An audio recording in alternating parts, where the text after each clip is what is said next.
What's up, family? This your girl, Empress Goddess. It's just whatever today, whatever, whatever, whatever. You know how I do.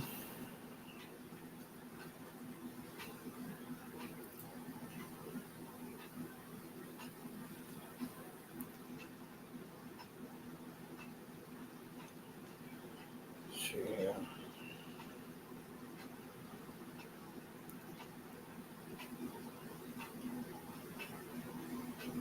So what we got going on, fam?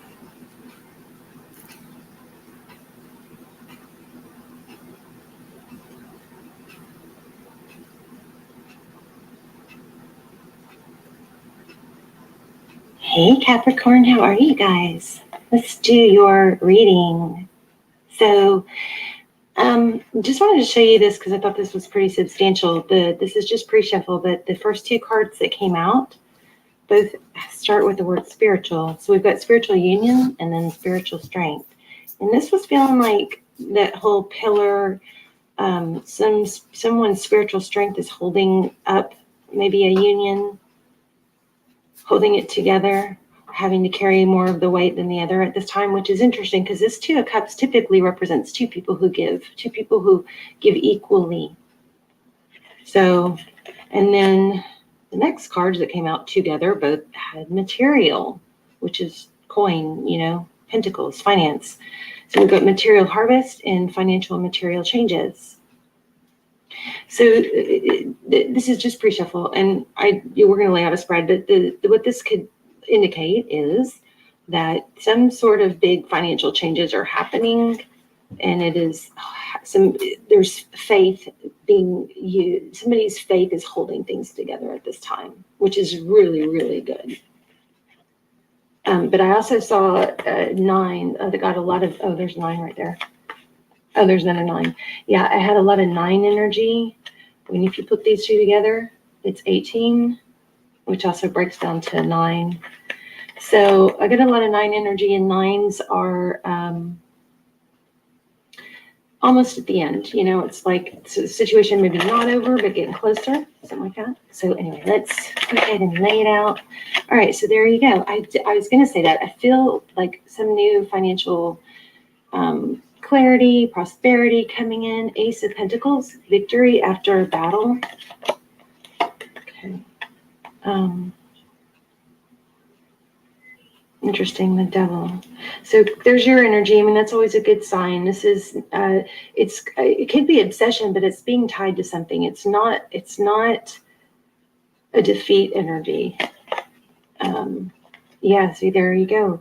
There's that 9. Feeling these 9s. So there's been something that's been dragging or taking too long regarding financial. Don't give up, because every successful person is going to tell you that, the reason they made it was because they didn't give up after 30 days or 40 days of doing something very consistently, or sometimes 4 months. But you pretty much are destined or guaranteed to succeed if you're taking the appropriate steps for long enough. Okay. Yeah, you've got progress. See that? Let me zoom out a little. 3 of Wands. This is definitely a progress card. There's been progress. It's just maybe not where you can see it, or where there's some sort of, I feel like, dissatisfaction with it, but it's just because you can't see all the So if you're feeling like, well, I lost a year, or I lost this, or I wasted this time, or I've gotten nowhere, this is telling me that is not the case. You may feel like that because in the material world, you're not seeing the results. And this could be love. We do have signs of love here. We'll ask some more love questions, but this is saying, no, you have made progress, so stick with it. A lot of successful people also say they just really had to get obsessed with what they were doing. There you go, the Emperor. You're going to be you're going to have success. This is money. I know we definitely have love here, but we have money too. So, bottom of the deck. Not bottom of the deck, but the bottom of the spread. We have the Knight of Cups. That's incoming love. Yeah, this is winning at all cost, not letting go, not giving up. Okay. Don't forget who you are. Yeah, there's competition. All right. Well, this definitely looks like a money spread. This is abundance, financial success. It's self-love, self-care. Don't forget to have some balance there. You definitely have forward motion. Let me see where my finger was cutting the deck. 9 of Cups. And then, King of Cups. Wow, I'm saying the wrong words. And then this is at the bottom of the deck. So walking away. So we've got something juicy going on here. Maybe some drama. This is feeling a little bit like drama. Don't engage in drama. Let's look at some.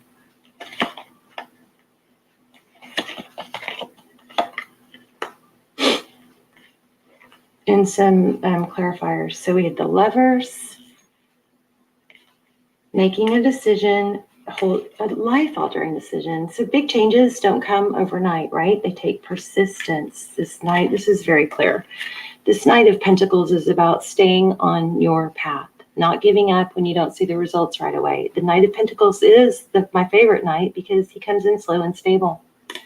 He makes slow, steady progress. I know it kind of seems like we all want this overnight progress, right? But typically when we get this big overnight progress or success, it isn't satisfying. It's not abundant. It's not abundant in all ways, in our soul, in our spirit. So I think it's very strong reading to take, to just stay on track, to keep going. Remember that this is very much about perseverance, and it is a very good sign you have money coming. You've got some serious major arcana here. You've got the Emperor, you've got the Chariot. This is destined to be, sitting on your throne, successful, respected, admired. So your faith may have to carry you through right now. We gotta look and see what's going on with love. But this is, you have success destined. Don't sabotage it by giving up or feeling like there's too much competition. The universe is abundant. There's always enough. All right. So pay no mind to that. Looks like things are going to work out in love too. Let's see. So some of you are thinking about making enough money or whatever to support your family. Tell me why we have the Lovers and the Two of Swords. It's kind of like there's some sort of love, something being blocked here. And this might be reminding you that that's a good thing.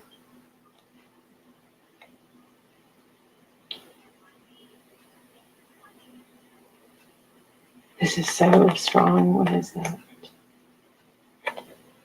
Spiritual union. Huh. So somebody is going to really have to call on their faith to support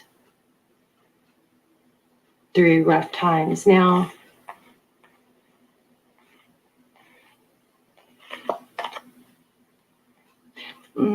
yeah, strength. Oh my gosh. New beginning. What are we releasing now? What are we releasing? Okay, well, this came out earlier. Okay, these came out earlier before I turned on their camera. Sometimes,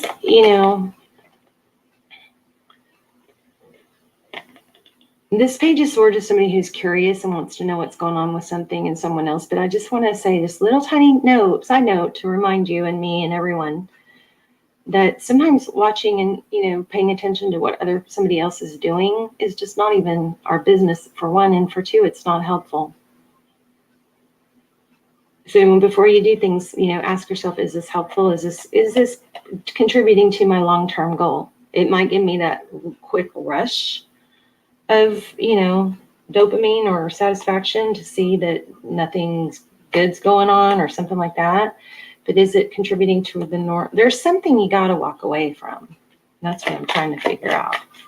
Or something you just did walk away from. Yeah, look at this. Okay, so looks like there's somebody or something in your past trying to maybe come in and disrupt things. I also was getting, yeah, well, I thought I got disruption. Oh, there it is. Yeah. So there is someone that could take you, ooh, my light just cut off by itself, that could take you off your path, disrupt you. Don't let it. Don't let it. So strong major arcanas here, judgment, second chances, new beginnings, but this is, I'm so sorry, please forgive me, but I feel like there's something somewhere that you're going to have to pull your strength from within and free yourself of. It's going to take a lot of self-control, but not sink into something that is disruptive and not for your higher good. Something like that. Yes. Okay. It's very true. It's very clear. You're going to have to be very strong in holding your ground, because there's some sort of, I don't know if it's a competitor, if it's a coworker, if it's an ex-loved, something wants to come in and like derail you, and you're going to be very strong to stay on your path.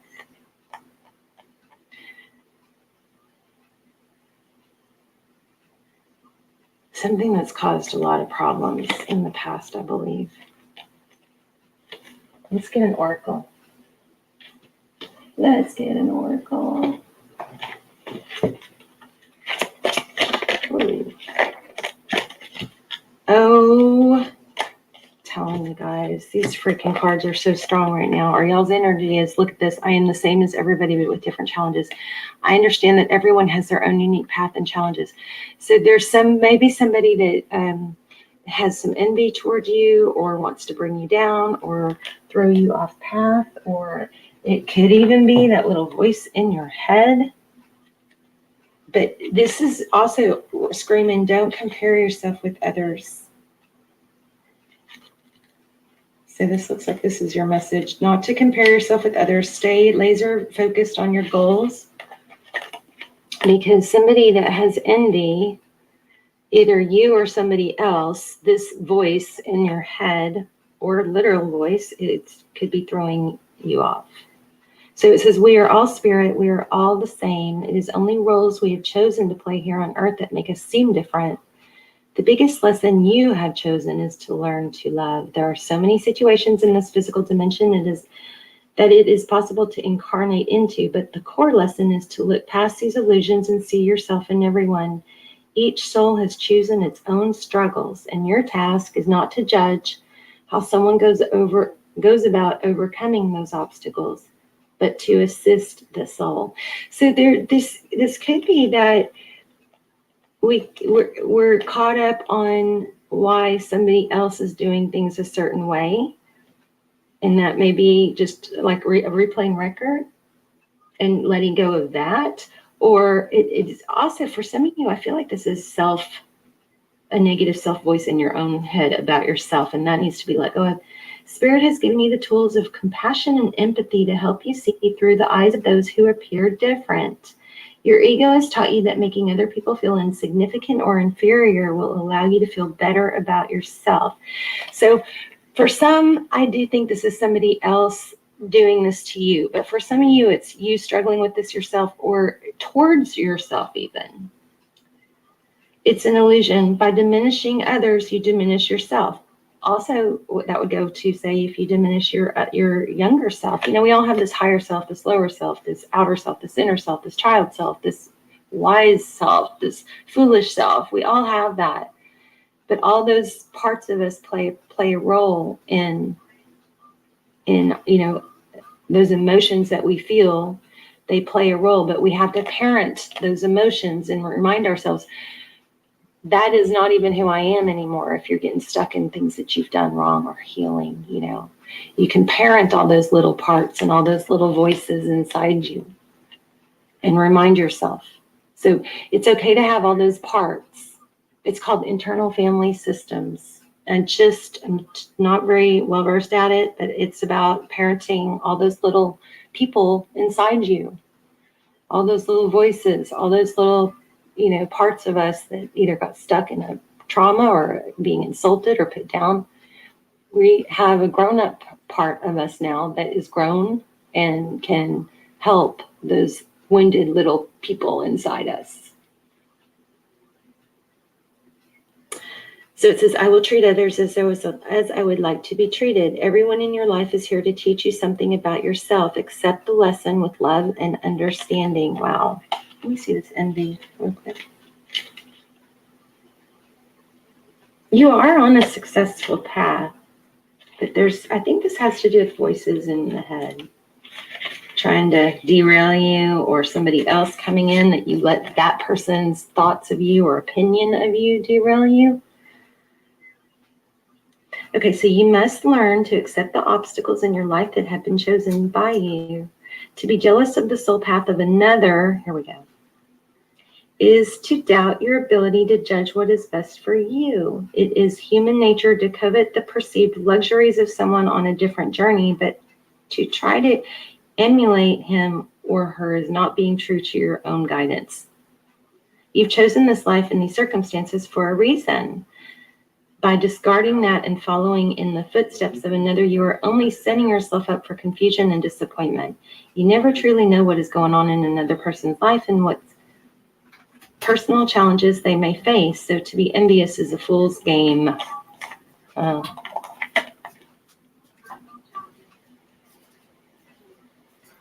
Be authentic to your inner voice, because you only know what is what is in your best interest. If you don't follow your own path, this is also about a path, you will have to reincarnate in an attempt to learn your original lessons again. So this is awesome, because this is a reminder. A lot of you are struggling with either this inner voice or criticism from others. So regardless of which, you treat it the same. Okay, you treat it with love and understanding of, we all have parts, we all have places in our path that we are. Let's get one more.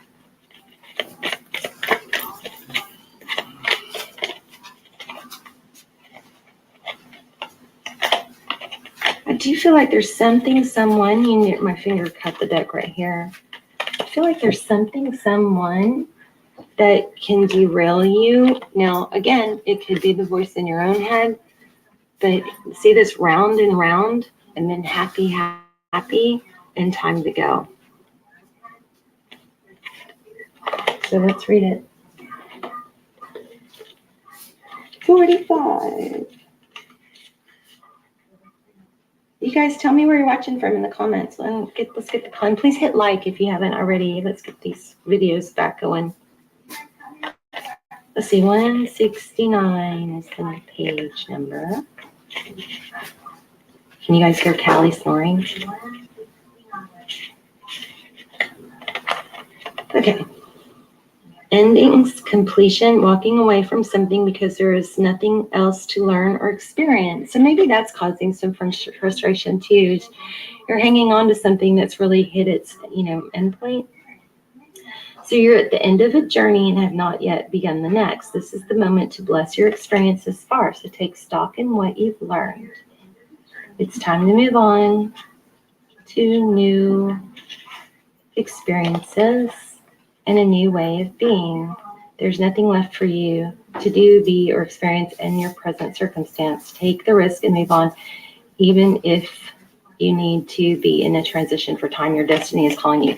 So interesting. We did have the destiny, the chariot, which is destiny. So this is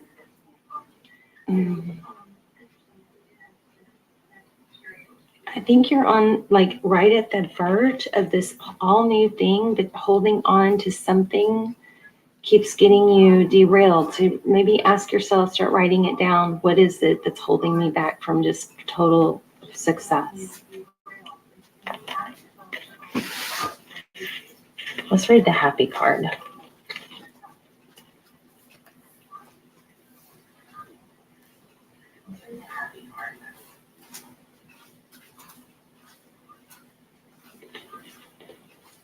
My vision is messed up.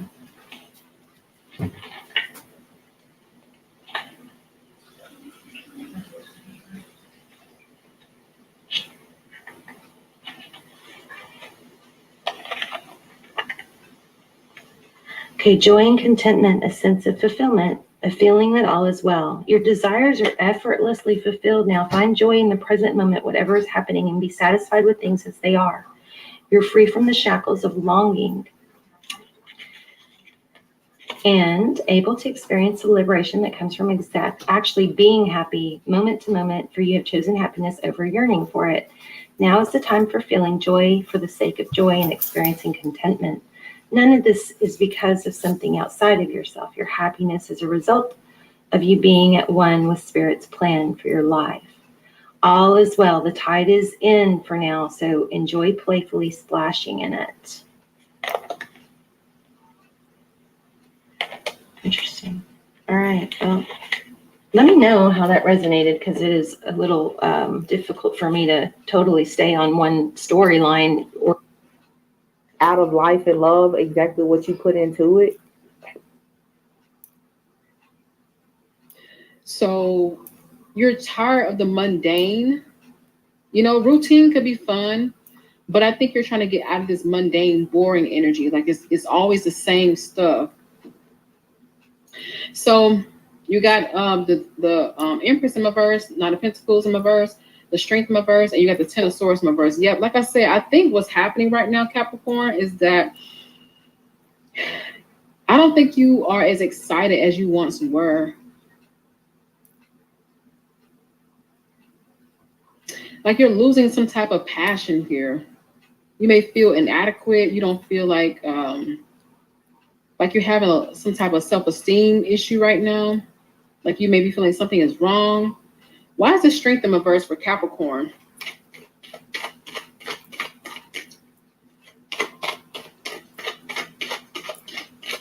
All right, so you got something is wrong with your self-esteem right now. But I get it. Let me go back. What's going on right now is that this person's energy is acting dry, boring. So you think this person is not interested in you anymore. I got you. Knight of Swords, King of Cups. They love you though. They do love you, but you're like, you're boring. You're boring me. I think you're saying that to this person. Knight of Cups in reverse and the Two. Yeah, you think this person's not interested in you. They are. They love you, but I'm not sure why this bothers you. I think you miss a lot of intimacy. You want some intimacy. That's what's going on, Capricorn. So I figured it out. They're acting too sophisticated, boring. You're like, well, I don't know. So let me see. What is this Ace of Wands? This is very interesting. Ace of Wands for Capricorn, please. So you need some spice. You got the King of Cups, King of Pentacles in reverse. You got Justice, Six of Pentacles in reverse, the Wheel of Fortune reverse, and the Ace of Pentacles. Okay, all right. So it seems like your relationship is lacking balance. So let me see, how can you guys get back into balance with each other? Like how can Capricorns restore the passion? How can they restore the passion here? The Fire. How do Capricorns restore the passion here? All right. Okay, the Empress in reverse here, the Five of Swords in reverse. You got King of Cups, King of Pentacles in reverse, the Two of Wands, and the Justice. Okay, your person, how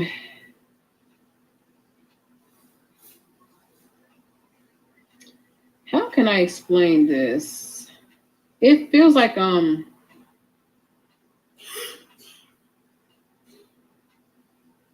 they're trying to learn how to be responsible. I think your person is worried about their finances a little bit too much or something like that.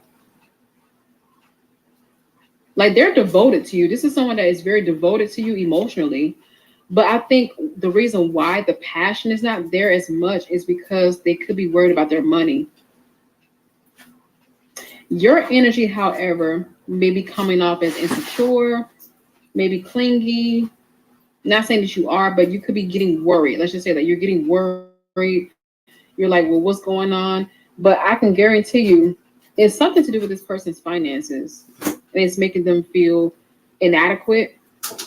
Why is this King of Pentacles in reverse? Because your whole reading feels like you both are just being serious or something like that. And it's like, not saying this person is too busy for you, but you have to schedule in like some time alone or something like that. Like you have to make plans to spend time together. So the Emperor in reverse with the Queen of Wands in reverse, yeah, that's what's going on. It's nothing. It's not a big deal. Your relationship is okay, Capricorn. I think it's just that your person is not feeling adequate enough. Six of Pentacles in reverse is like somebody's having some type of debt issue. They owe money. They owe money. So they probably have to pay off some loans or something like that. Sometimes the Six of Pentacles in reverse is like, I owe somebody some money. They loan me some money, or I got money from somewhere and I owe it back. Knight of Swords, Knight of Cups in reverse, and the Wheel of Fortune reverse. Okay. So what did I just clarify? Yeah, the King of Pentacles in reverse. So yeah, I think what's going on right now is that your person is trying to like get back on their feet in some way. And they don't want you guys to be upset. Like they don't want you guys to feel like they're trying to you off, and you know, they don't want you to feel like it's boring, like they're not interested in you. It's not that. They're not disinterested in you, but they do have other stuff they have going on that has their attention. You know, they have other stuff. Like this person wants to be a very smart person business wise. Like they want to make smart business decisions because you're dealing with an emperor. Emperor is like a boss. You know, they want to be, you know, the head honcho, whatever the case may be. So they got to get back on point. Like they got to get back on their square. But this person loves you. So it's not like they don't care for you or they're bored. You know, they just want you to understand that they don't have anything against you, if that makes sense. Because everything else looks good. I think you're just missing a lot of passion. So you're going to get some passion, you know, at some point. It's going to be when they, you know, find some balance in their life. Right now, they may feel like their life is not in sync, you know, with what they're asking for. And some of it, too, is that they probably, what is that? Knight of Cups energy.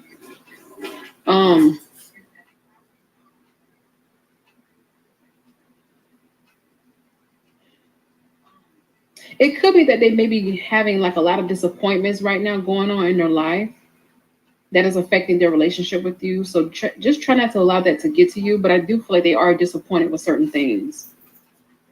There was something that came up in their life, like some type of unexpected event, and they had no control over something. So the Wheel of Fortune in reverse is like, I had no control over this. I had no control. So that's what this message is about. Hopefully this helped you, Capricorn. I don't think that you guys should be worried at all, you know. But yeah, hopefully this helps you. Make sure you like this video, subscribe, comment down below, and I will talk to you guys soon. You guys take care. Bye, you guys. Oh yeah, the reason why you don't get notifications is because they only send out 3 notifications per video. So you won't get like all 12 signs. So just let you know. But thank you.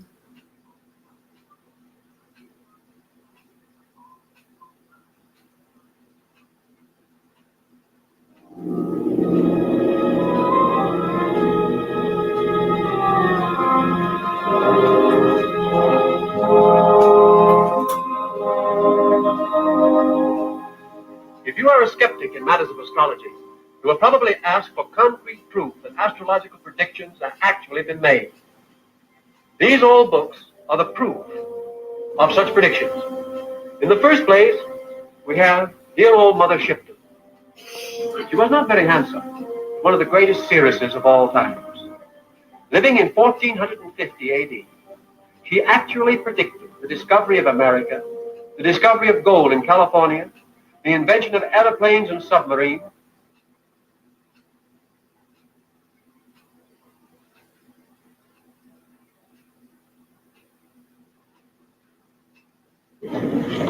Well, the story of Jacob's ladder, as it is found in the Old Testament, opens quite a field of inquiry.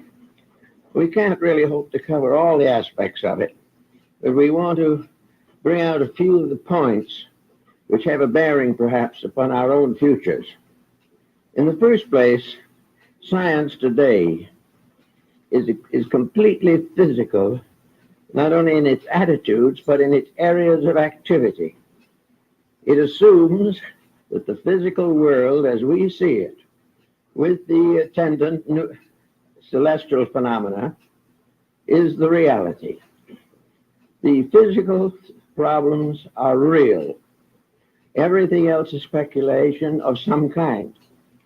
Now we go further and further out into space.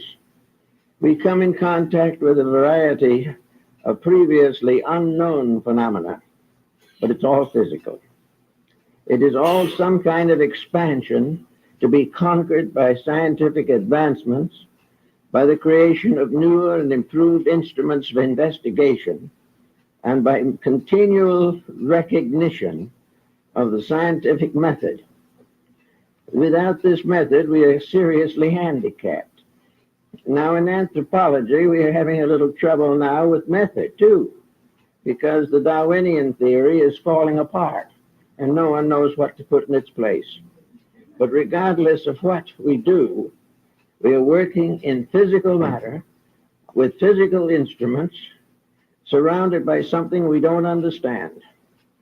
To the material scientist, the physical existence extends to the ultimate, absolute extremity of conditioned existence. It goes on and on and on, beyond all the solar systems and all the nebulae that we can possibly imagine. But everything is physical. It is all to be estimated by the vision of the beholder, supported by scientific equipment. So here we have a rather interesting problem. We'll take a chart, for instance, supposing we have a picture that a scientist takes of the solar system. We have numerous such pictures. They have them in all of the observatories and planetariums and all these places.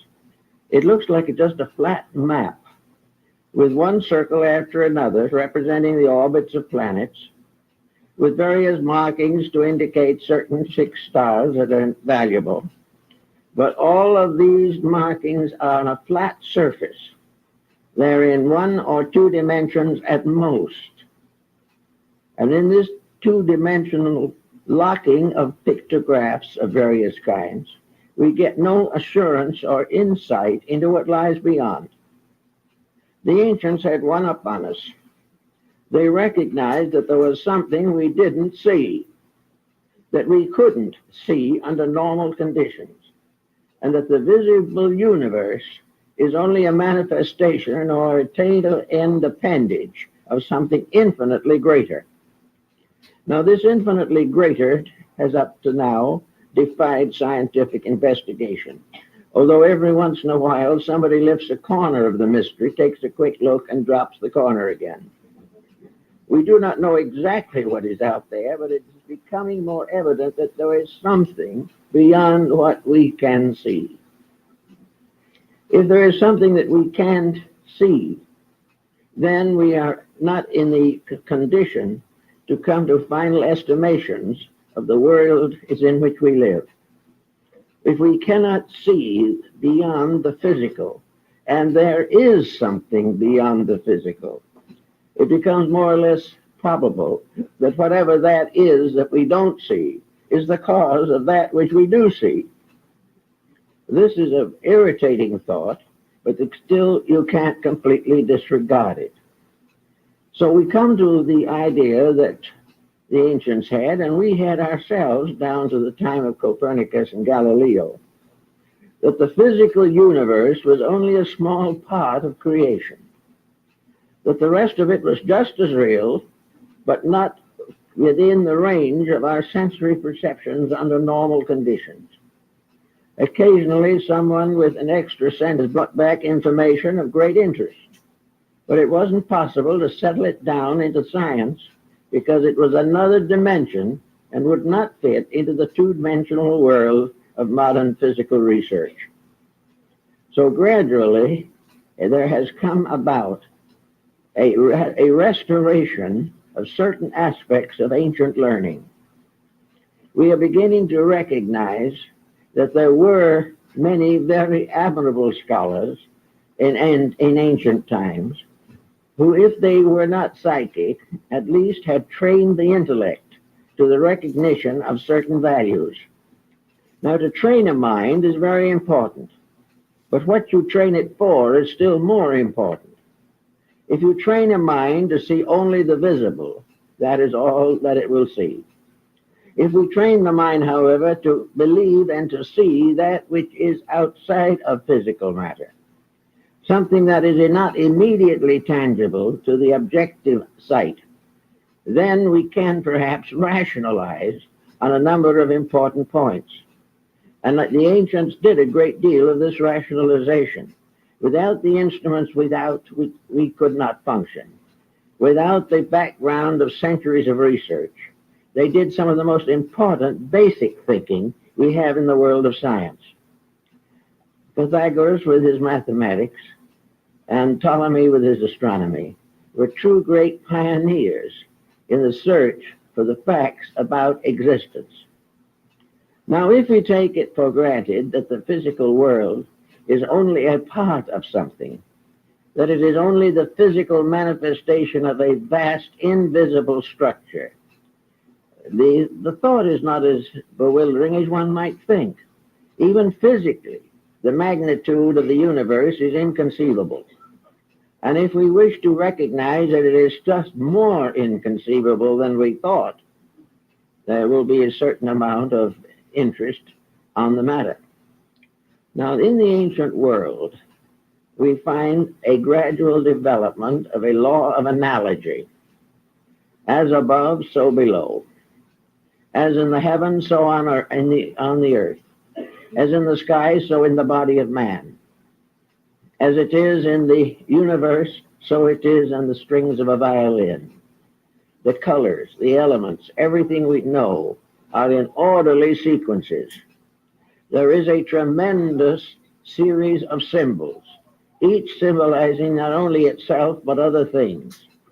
And this was developed strongly in Asia and also strongly by the mystics of the Middle Ages in Europe. It suddenly became obvious, to some at least, that the universe was a great being and that man was a miniature universe. This analogy was the basis of most early research, and it is this analogy that has gradually faded away under the pressure of intense visualization of material things. Yet the body of man is not all of man, or he would not be worth considering. The body of the universe cannot be all of the universe, or it would not exert invisible laws upon visible things. Everywhere there is an indication that there is something beyond, something behind, and something greater than that which can be captured by the physical sensory perceptions.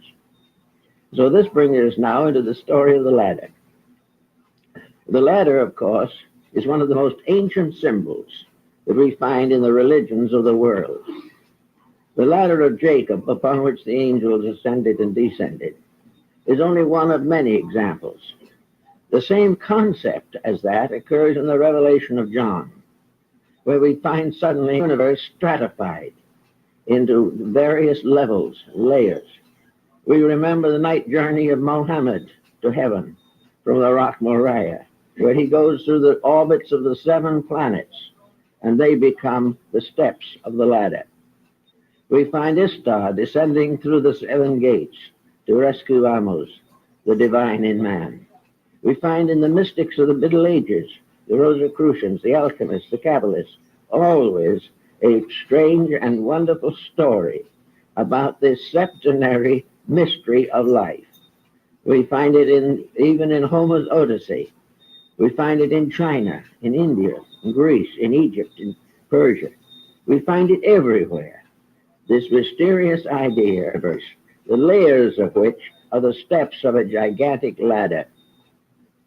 Now, this ladder, if we are to believe Hermes, the great Egyptian mystic, the thaumaturgist, of whose life nothing is known. But anyway, in his emerald tablet, Hermes declares that the above is like the below, the superior is like the inferior, the lesser is like the greater is like the lesser. All things follow one immense pattern. And if anyone can break the mystery of that pattern in any one point, any one level, he has the key to the whole mystery.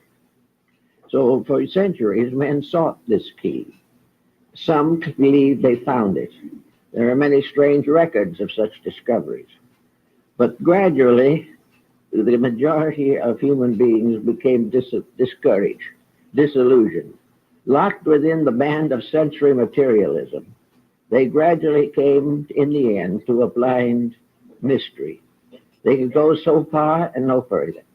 And that which they sought faded away into the unknown.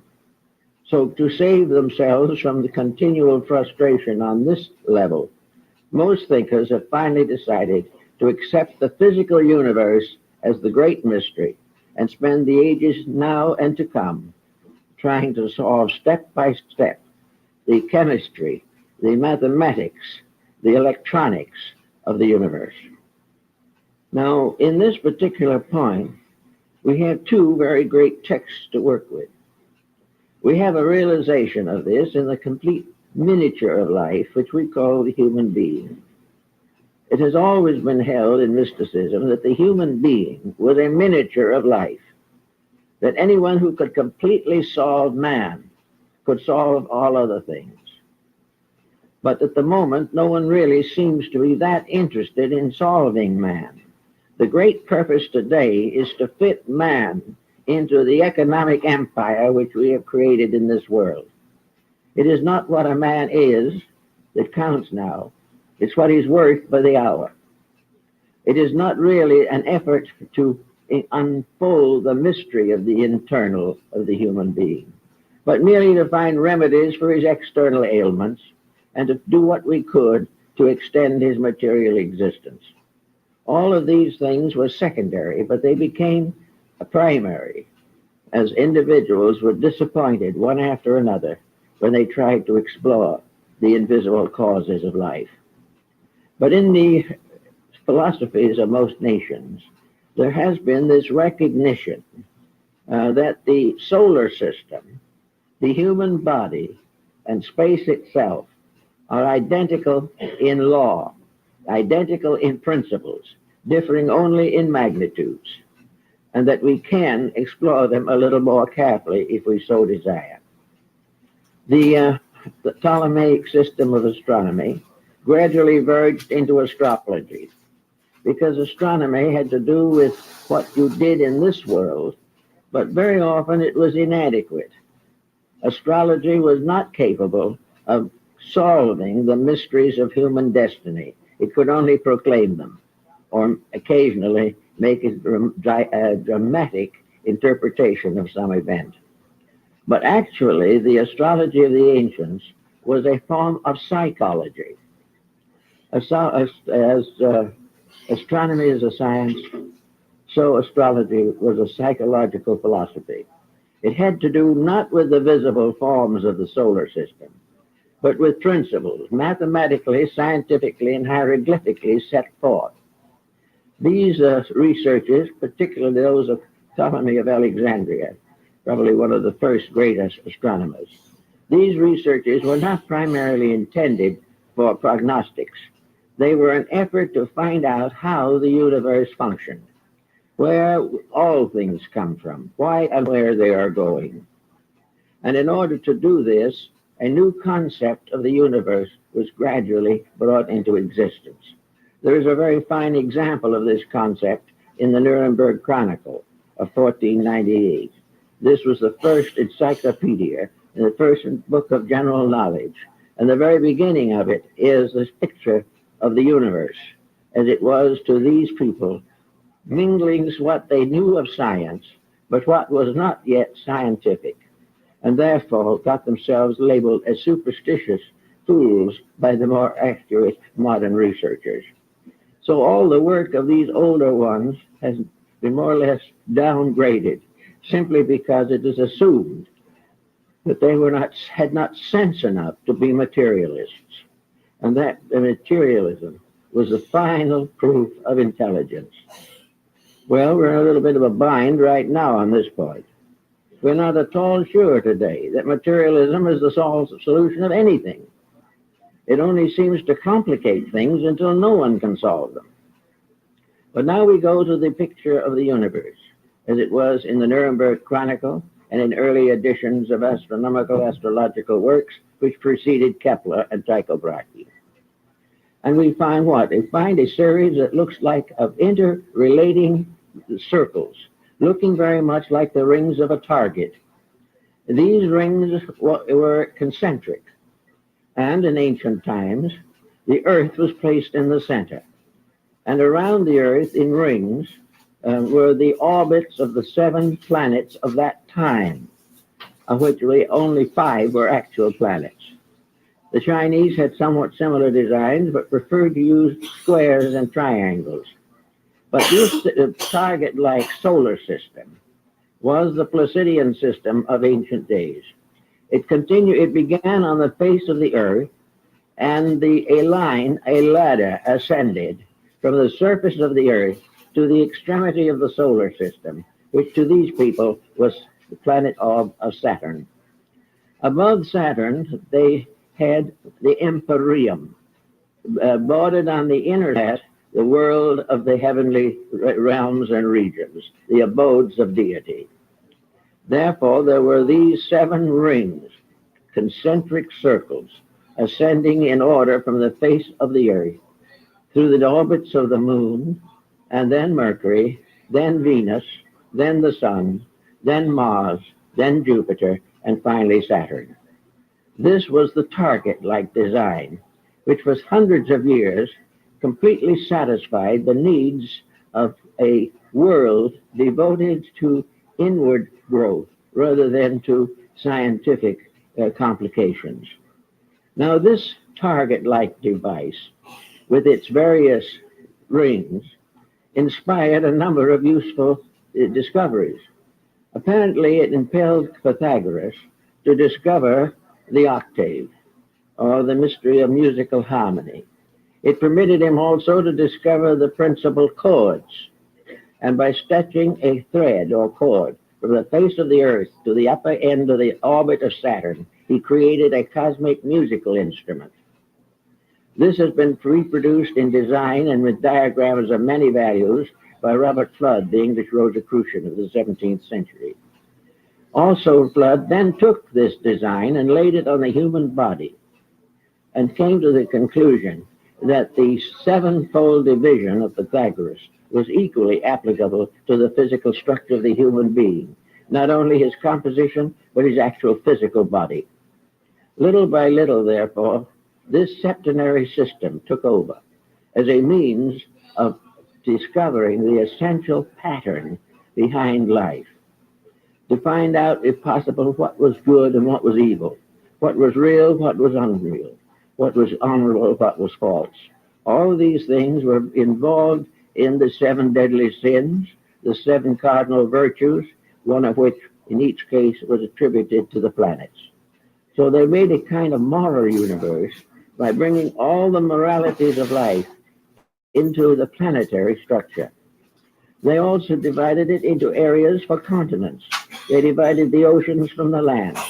They created the octave and set up the frets to discover the upper and lower octaves of music.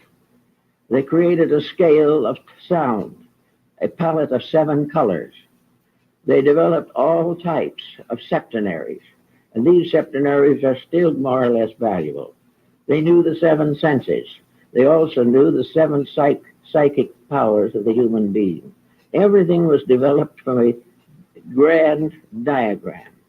And when that diagram came down to us as on a flat sheet of paper, with the orbits of the planets and the elements indicated, and the empyrean or the divine realms above. The modern astronomer looked at it for a moment and said, it's rubbish. It's not the way solar is at all. This isn't it. This is pure fiction. Well, it may not be fiction for the reason that reality may not be physical. And no matter how far we go, or how many planets or parts of the universe we discover, we may not have the answer.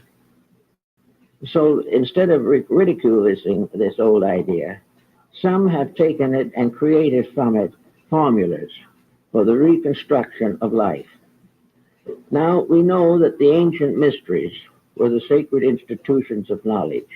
They were the universities. They were the gymnasium of education. They were all things to those who sought to know. So these ancient institutions accepted disciples into their structure by a system of rites or tests called initiations. And now, in most cases, these initiations were 7 in number, and they advanced from the material to the most abstract. They formed the rungs of a ladder of growth, a ladder of unfolding internal potentials. The disciple ascended the ladder by overcoming the negative attributes of each of the 7 planets. He learned how to use knowledge and not abuse it. He learned to understand the difference between love and lust. He also sought to understand the difference between education and knowledge. These things gradually developed in many countries. In Babylonia, the goddess Ishtar descends through the 7 gates to rescue the dying Attis or Adonis. The 7 different levels, like Muhammad, climbing the 7 rungs that fell from the sky, but which led him up to the uppermost. And at each of the 7 gates was one of the 7 patriarchs of the Old Testament. But when he came to the 7th gate, so strangely enough, in a Muslim book, the guardian of that gate was Christ. Now, all this has something to do with astronomy, because the ancient charts show these gates as parts of the orbits of the planets, the psychological universe lying behind the literal one. We find everywhere in the mysteries of Mithras, the steps. The Mithraic philosophy reached Great Britain, and there still in the great houses of parliament and law are the symbols of the ancient rites. The Templar's headquarters in London was a place of initiation with 7 steps. All of these things remind us that these steps represent qualities. These qualities each rotates around its own sun. The emotional universe rotates around the intellectual or mercurial world. Everything works in an orderly manner. Now we go into the human body, and this is what the Buddhists call the mysterious cave of 7 parts. The 7 parts are the organs of the human body recognized by the ancients. These 7 vital organs are strengthened and intensified in their functions by the contributions of 7 endocrine glands. Every part of the system works together. And to get a key to one part comes far towards opening all the rest of the mystery. We know that some of it has even reached into modern anatomy in names and words. We know about the pale matter in the brain, the thin, a gentle, a kindly mother. We know also that the upper axis of the spine where it joins the skull was known even in science as the pyramid. All right, yes. All kinds of strange things. The spinal column with its 33 segments, still corresponding with the degrees of the ancient mystery systems. So we have all kinds of things to think about relating to this ascent from the superficial to the essential. This descent, which is a mystical experience, as John expresses it in the Revelation. The Revelation of John is almost a completely Gnostic work. dealing with initiations into the Gnostic rites. John is picked up and carried through the spheres and comes finally to the gates of the Empyrean. And there the upper world is revealed to him. All of this was part of the philosophy of antiquity. Now we can come back to the modern world and we can say, but there doesn't seem to be any proof of this. There doesn't seem to be any reason why we should expect to find something strange and mysterious at the top of this mysterious ladder that we talk about climbing. The ladder that was known to be pointing up to what the Egyptians called the Jewel of Seven Stars, which formed a constellation at the head of the ladder. All this was part of something. Here we have in India the mystery of the seven chakras, aligned along the sympathetic parts of the gangliated structure. We also find the mysterious yogas, 7 yogas, tied into these 7 gangulated centers. Everywhere 7 days of creation. And all these things tie into something that we are trying to put together to find out what kind of a world we live in. For a long time, it didn't really mean too much to us. We were getting along pretty well. The Bible told us that we would live 70 years. Well, when they came time to translate the Old Testament, the high priest Eliezer selected 70 elders to make the translation. And the first translation of the Jewish Bible is called the Septuagint, or the work of the 70. Every time you look around, you'll find 70. You find some reason for it. Now, in some cases, it is obvious that it is arbitrary. But it can't be arbitrary in all cases, because it ties into too many vital facts that we know in our daily experience. We know the octaves of elements just as truly as we do them in music. So out of all of this, there comes this vague suspicion that there might be some way of breaking through this mystery to find out something about the reality of ourselves. Even old Omar in his Rubaiyat describes that he went through the orbits of the planets and sat up on the throne of Saturn. Everywhere we have this same analogy, east, west, north, and south, and it means something. We know the ancients recognized 7 races. They also recognized 7 continents. All the way through, the septenary had to hold true. Now, what does that mean, perhaps, in our own thinking today? Suppose we assume that the individual himself has a septenary of faculties, that he has various levels of insights, that he has various ways of measuring things, and that all these, except the visible faculties, are invisible. That somewhere there must be an answer. It is not possible to assume religiously that this creation is without a cause. And it is not possible scientifically to prove at any degree of inclusiveness that everything that exists is merely an accident, that things just happened. Things don't just happen because there are too many evidences every day that things happen according to rules. And today there are many, many people who have experienced what we commonly call miracles, simply because they intuitively kept the facts of life straight, whereas somebody else had mixed it up for themselves. So we have this problem of trying to understand the rights of the mysteries, how to penetrate into this structure and see why it answers all questions if we find out the key to them. Now, the key, it begins with a very simple point. It begins with the earth. The earth is the foundation upon which the ladder rests. And in man, the physical body is the foundation upon which the ladder of his spinal cord and column rests. It is also true that this physical situation that we have is the beginning of something, that all through the universe there is an interplay of various forces and factors. The other planets of the solar system certainly have mutual influence on each other.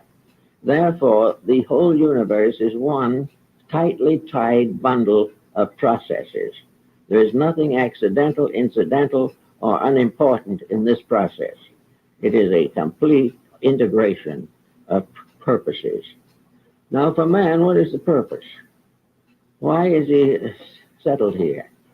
Why is he in the problems he's in today? And why are these problems being pressed upon him to the point of his final solution of them?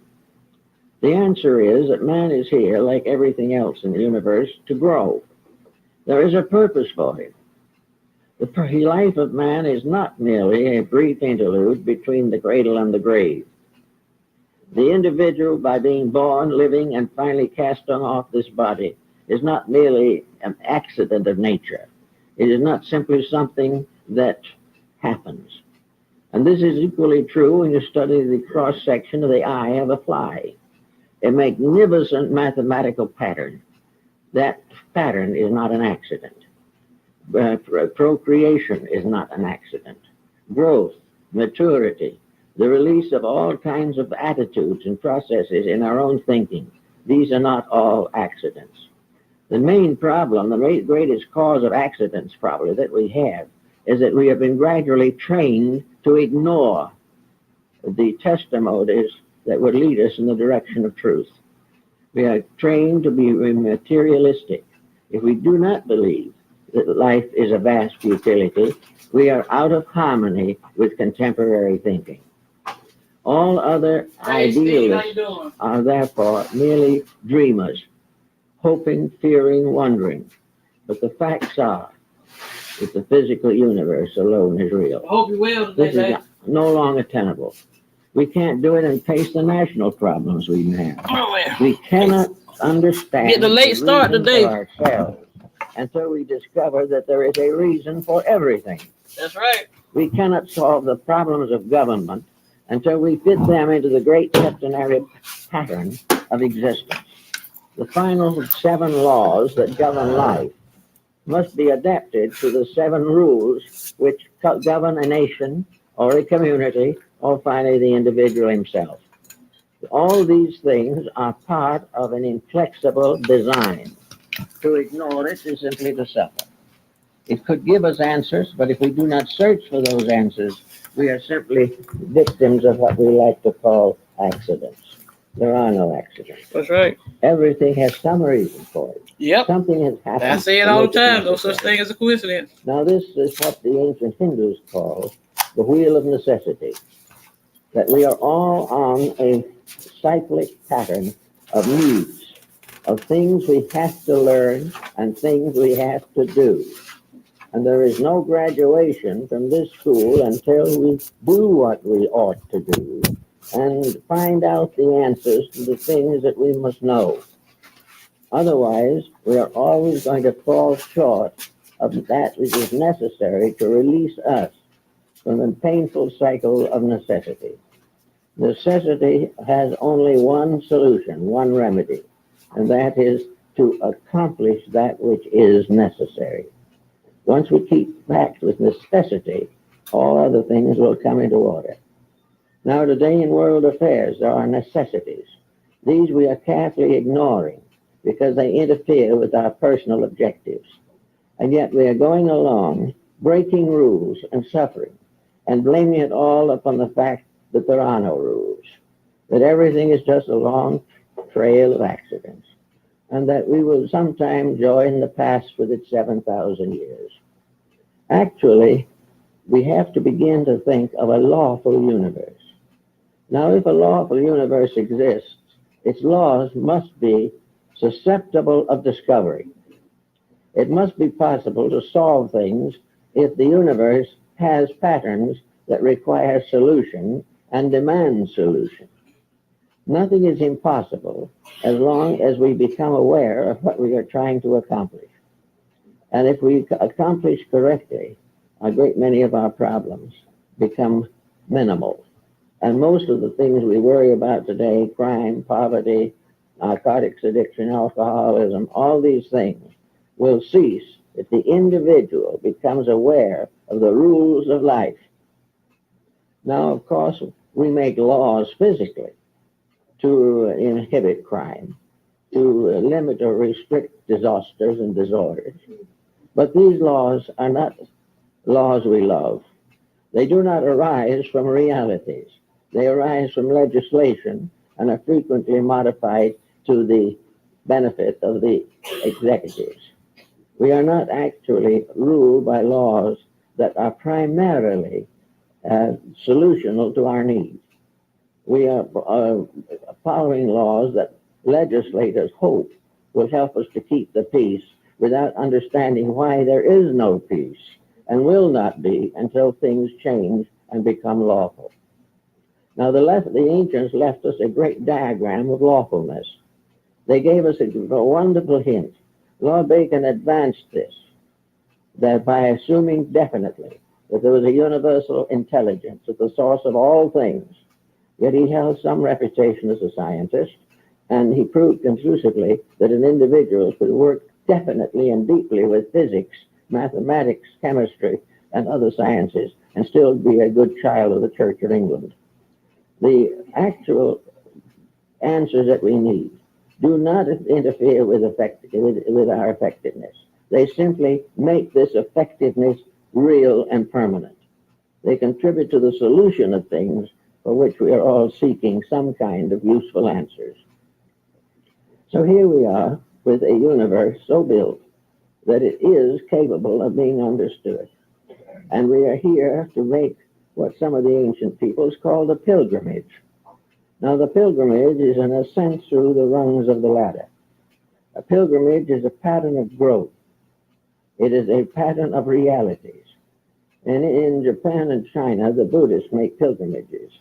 These pilgrimages are for refreshment, and they are journeys from one sacred place to another, with the understanding that through the inward contemplation of the journey, the individual becomes aware of the eternal journey within himself, which must finally bring him home. As we find also in Homer's the definition of the journeys of Ulysses, where he says the great hero of Troy set sail again for his own far distant native land. Well, this far distant native land is in a sense the new world, a new world of peace and order and integrity, based upon the fact that there are reasons that we are not required to do what other things do, because we can see what they do, but we cannot see what we do. We are not expected to take everything on credit. In fact, I think the scientist is more gullible in these respects than the average theologian. The scientist believes anything that another scientist says, whereas the theologian believes only the sayings of his own theology. So he doubts something. But the more conservative attitude at the moment is to try to break through to something. Now, in the midst of all of these problems, whether it be now or 5,000 years ago, we see the similar phenomena occurring.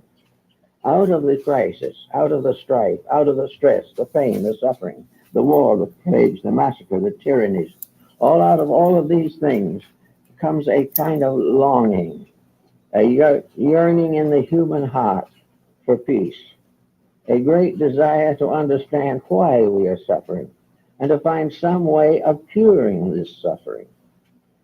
But up to now, we haven't realized that we have the suffering and the cure is limited to the same level as the suffering.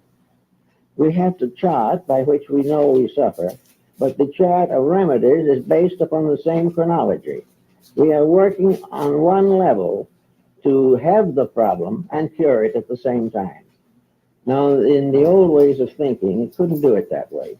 The old way was, if you have a problem on a level, you must cure it by going one level above it. You must outgrow something to escape the consequences of your own mistakes. You cannot simply ask the government to pass another rule to supply more food for the homeless. This is all very important physically, but it's still physical, and it will never solve the solved problem. There will always be hunger until we find the cause of it and not merely try to feed the hungry. We have to know the reasons for these things. We have to know that our dilemmas result from our own abuses of knowledge, abuses of skill. Science, in some cases, has actually given us the knowledge we need, but we even abuse that knowledge. We are unwilling to recognize the larger picture, the larger destiny of things. And then because of this restriction and limitation, evils go uncorrected generation after generation, and war follows war in painful frequencies. But actually, we are the masters of these things. We make them. We cause them. But we do not know how to cure them. Now, it may well be also that in a time of this kind, that the new rising mind of the public is going to begin to investigate. In the last, I would say, 5 or 10 years, the interest in transphysical things has increased 100-fold. In every community, there are now persons questioning the mistakes that are being made, and also seeking desperately to find an answer, and finding that this answer cannot be found by increasing the police force or getting more firemen or by creating some type of refuge for the hungry. These things may be necessary, but they must be outgrown in favor of something that is permanent, real, and inevitable. So out of the great diagram of the ancients, of the perfectly ordered universe, with its septenary ladder, with all of its hierarchies and orders, a world of mysteries as set forth in such great dramas as Dante's Inferno, Milton's Paradise Lost, and Goethe's Faust. These are all archetypal dramas, playing to the factors that are behind the mortal way of doing things. They tell us of a universe of causes. Now, we may not want to feel or believe that somewhere up in the sky there is a world like the one described by John in the Apocalypse. We may not want to see a throne in front of a crystal sea with 24 elders bowing before it. But there, again, we're in trouble for a very simple reason. Those are symbols, not the reality. They are keys. The designs, the scenes, the situations represented in the spheres of redemption are not to be taken physically and literally. You cannot make a physical literalism out of a spiritual fact. They have to be understood intuitively, mystically, apperceptively. They are symbols to be interpreted, not sonic patterns to be copied.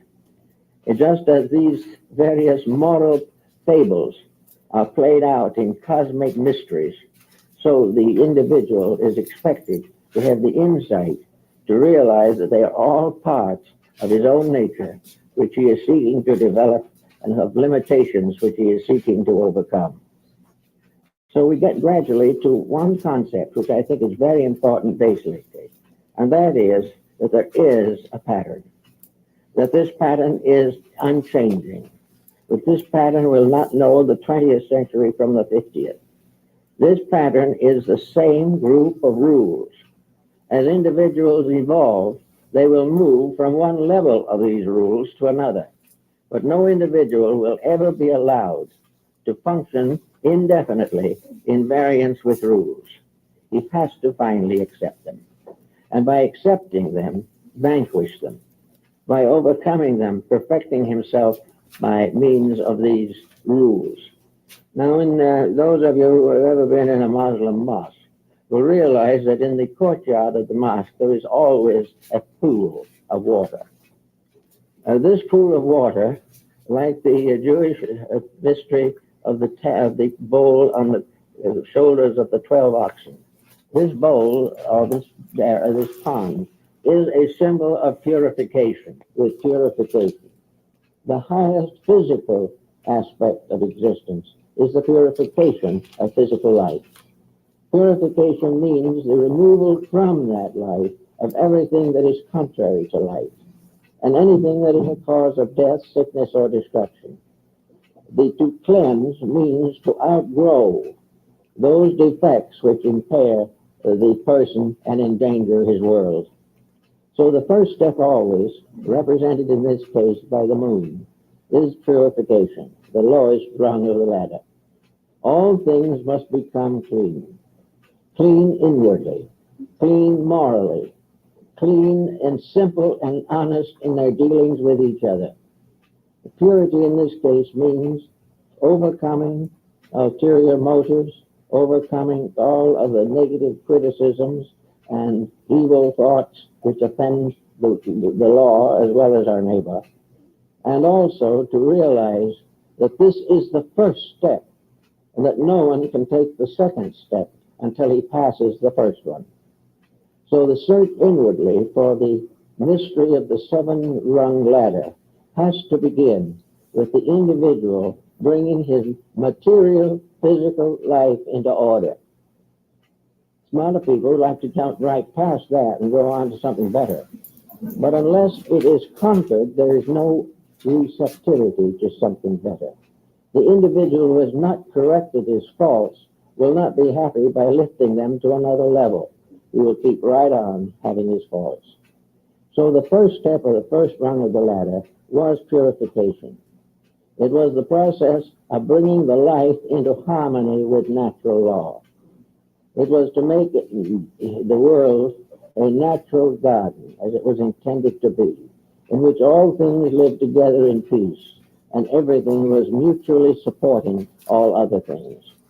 This land of personal purification is a matter of quite a little serious thought for most people. One of the best ways is to sit down, figure out what your most obvious failings are, and then dividing them up, make a little slip of paper and say, I have a rather quick temper. I'm not very patient. So for the next 30 days, I will work with patience. I will try to discover why I am impatient, and I will also discover why I am punished for impatience. If I am sufficiently impatient, I will have nervous ailments. If it gets too bad, I may have to go to a counselor. If it still gets even worse, it'll break my home. All these things will have to be taken into consideration. But there is no cure except to change, to grow up into a realization of the value. To fight yourself into a control is no good, unless inwardly your consciousness supports that control.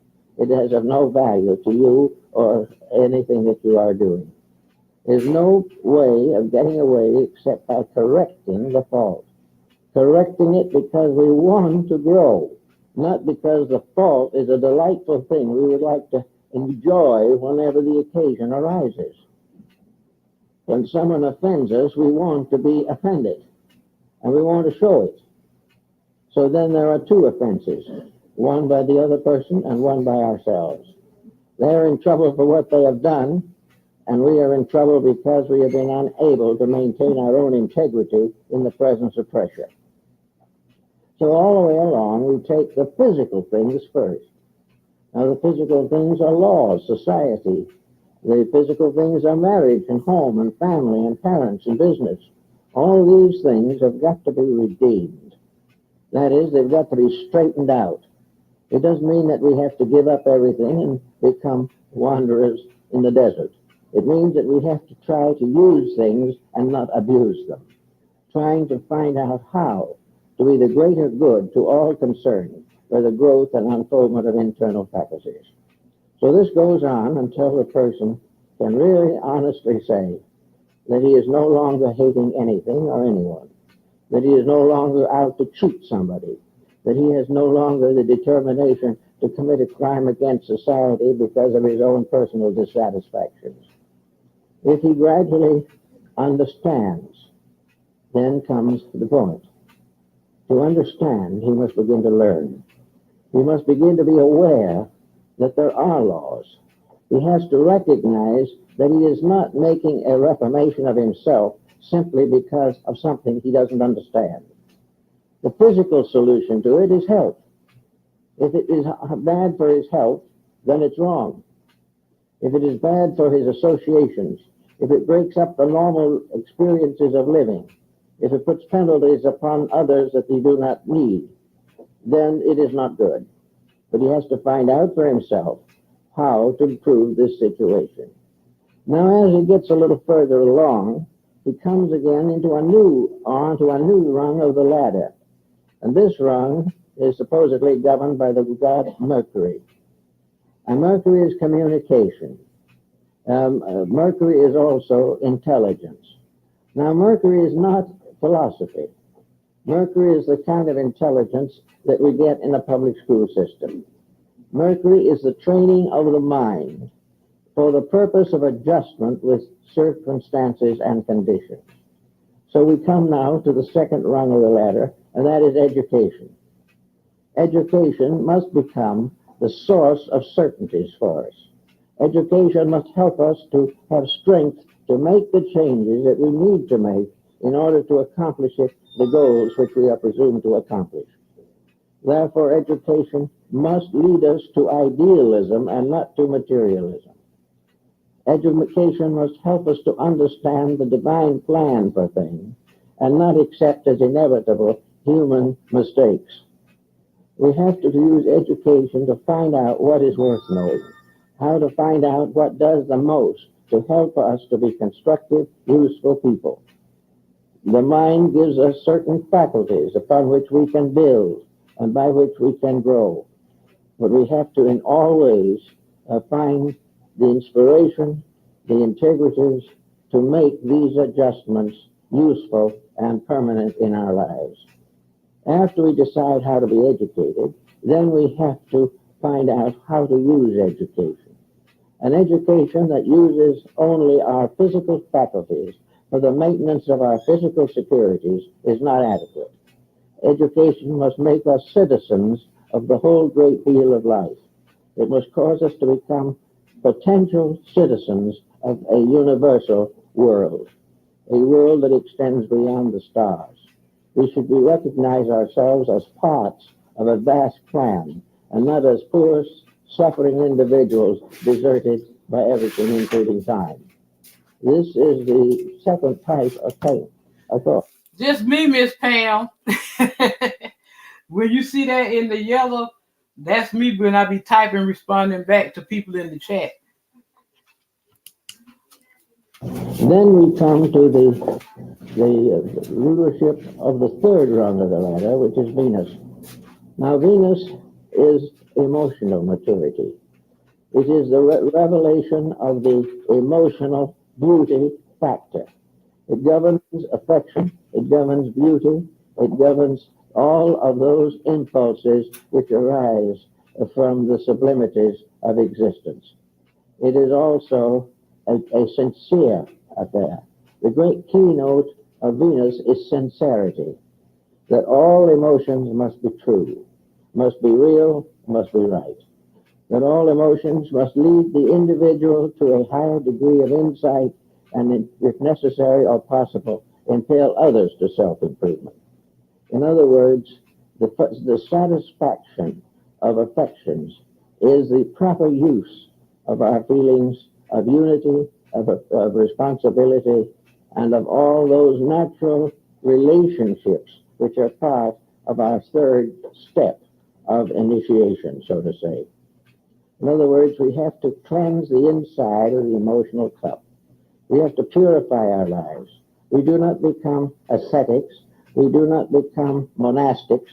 We become kindly people using the powers that we possess as they were intended. All misuse is tragedy. Things must be as they should be. And that takes the next rung of the ladder, and that next rung is the sun.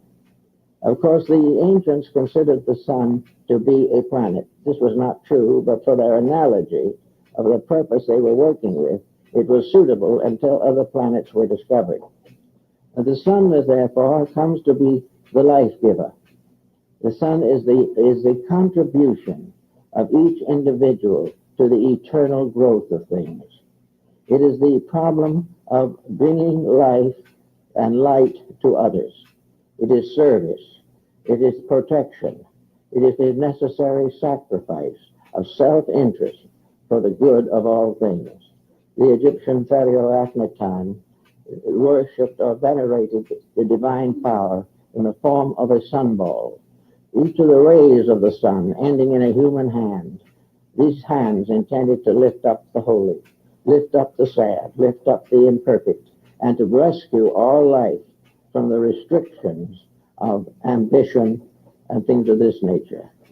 Therefore, it was the problem of the Son that the individual becomes a son on this level of integration, and therefore must give his life to the whole world, and must never in any way fail to share those good values which he has, as light of morality, light of integrity, light of comfort, consolation, and pity. All these things belong to the sharing of life one with another. After this has been more or less well accomplished, we pass to Mars. And this is one that most people have a great trouble with. It is high on the level of initiation rites, because it would be impossible to accomplish it without considerable previous growth. But Mars is competition. Mars is mutual destruction for profit. Mars is the desperate effort to overwhelm, overcome, or dominate something. Now, in nations, this causes war after war, and is one of the most destructive factors there is in human life. But most always, also, it is a symbol of domination in little things. Domination in a home, domination in business, domination in the community, even domination in theology. All domination, all effort to bind by force others to slavery to us or our purposes, our ambitions, the sacrifice of the life of the child in order that the child may fulfill our ambitions. All of these things come under Mars. Mars is a more or less active, somewhat destructive force, but it is also the basis of courage. It is the basis of willingness to sacrifice self for the common good. It is sometimes the sign of the martyr, but it is always the sign constructively of the struggle for peace, the continuance of the determination to do what is right, even in the midst of great adversity. So Mars gives us the inspiration or the identity which makes it possible for us to fight the good fight, which is the fight against darkness, the fight against ignorance, the fight against death, but not the fight against man or the law. And the peace comes at the end of this kind of struggle, because understanding and insight become stronger than strife. And until our understanding is stronger than strife, there will be no peace in the world. That takes us to the next problem, and that is Jupiter. Now, Jupiter, of course, was the father, or Zeus, was the father of the gods.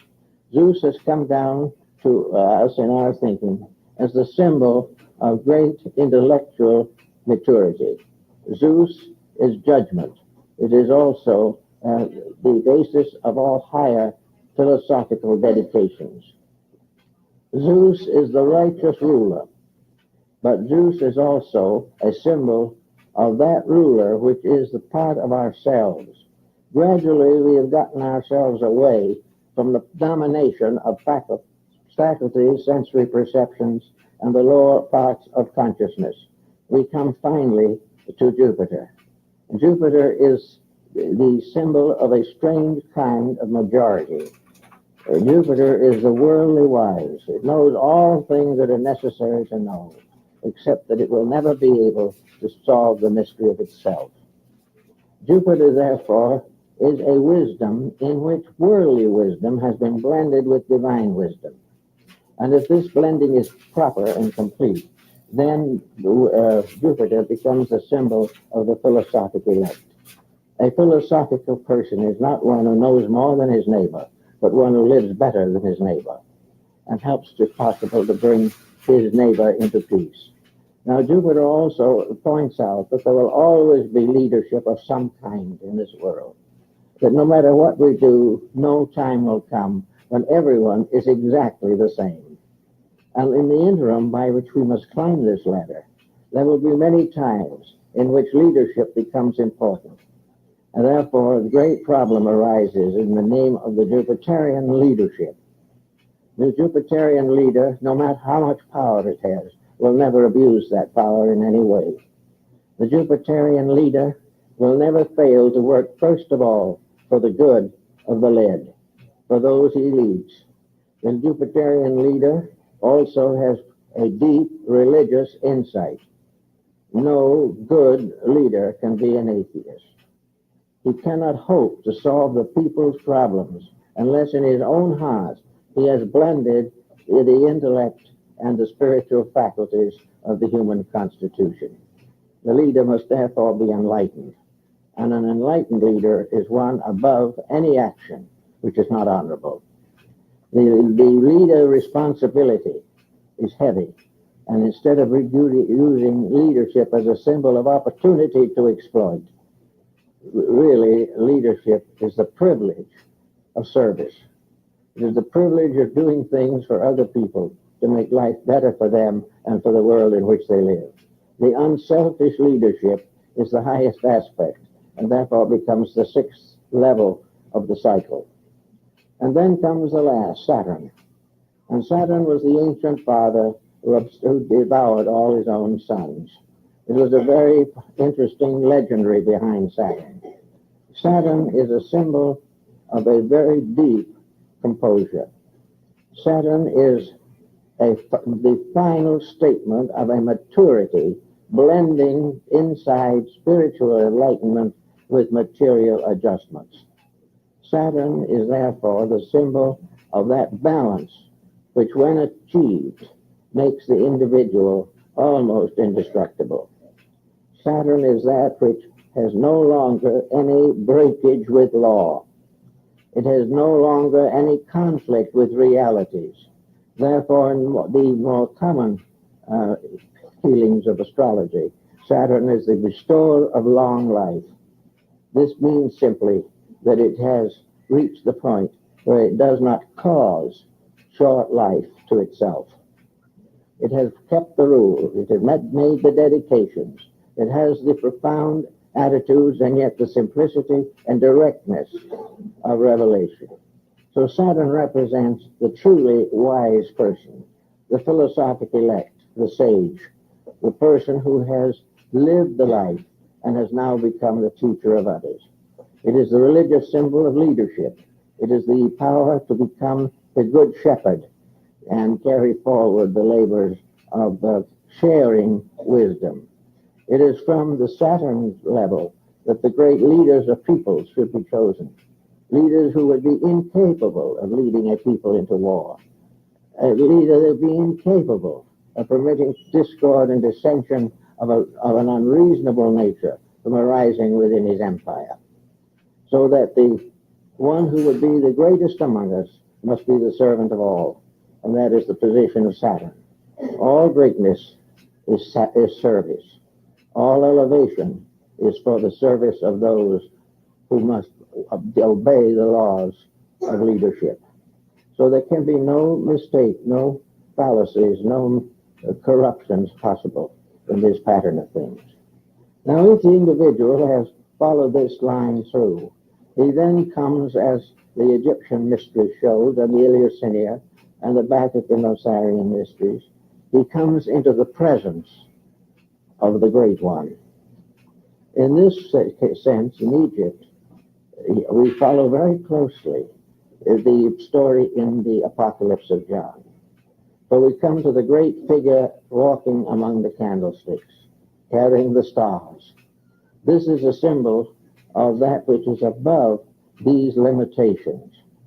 That is a release in which the individual, having step by step overcome the impediments which he has placed upon himself or has permitted to society to place upon him through wrong education and wrong laws, that the individual comes into the presence of Osiris in Egypt and comes into the presence of the Lord with the stars and the candlesticks. And in every religion there is some, whether it is Shanti in China or whether it is Mahavaratana in Buddhist Japan, all of these symbols represent coming face to face with the truth. Coming face to face with the thing that is as it is. I am that I am. And this tremendous experience was represented in the mysteries by the psychostatia, or the weighing of the soul. Here it was that having passed all tests and obligations, having fulfilled the discipleships of the mystery rites, having learned all that was possible to be taught by illumined and initiated teachers, the individual comes straight into the presence of that which is his own destiny. Now, if this occurs and the individual reaches the highest degree of initiation, physically, he becomes an arhat, or a lohan, or an adept in the terminology of different religions.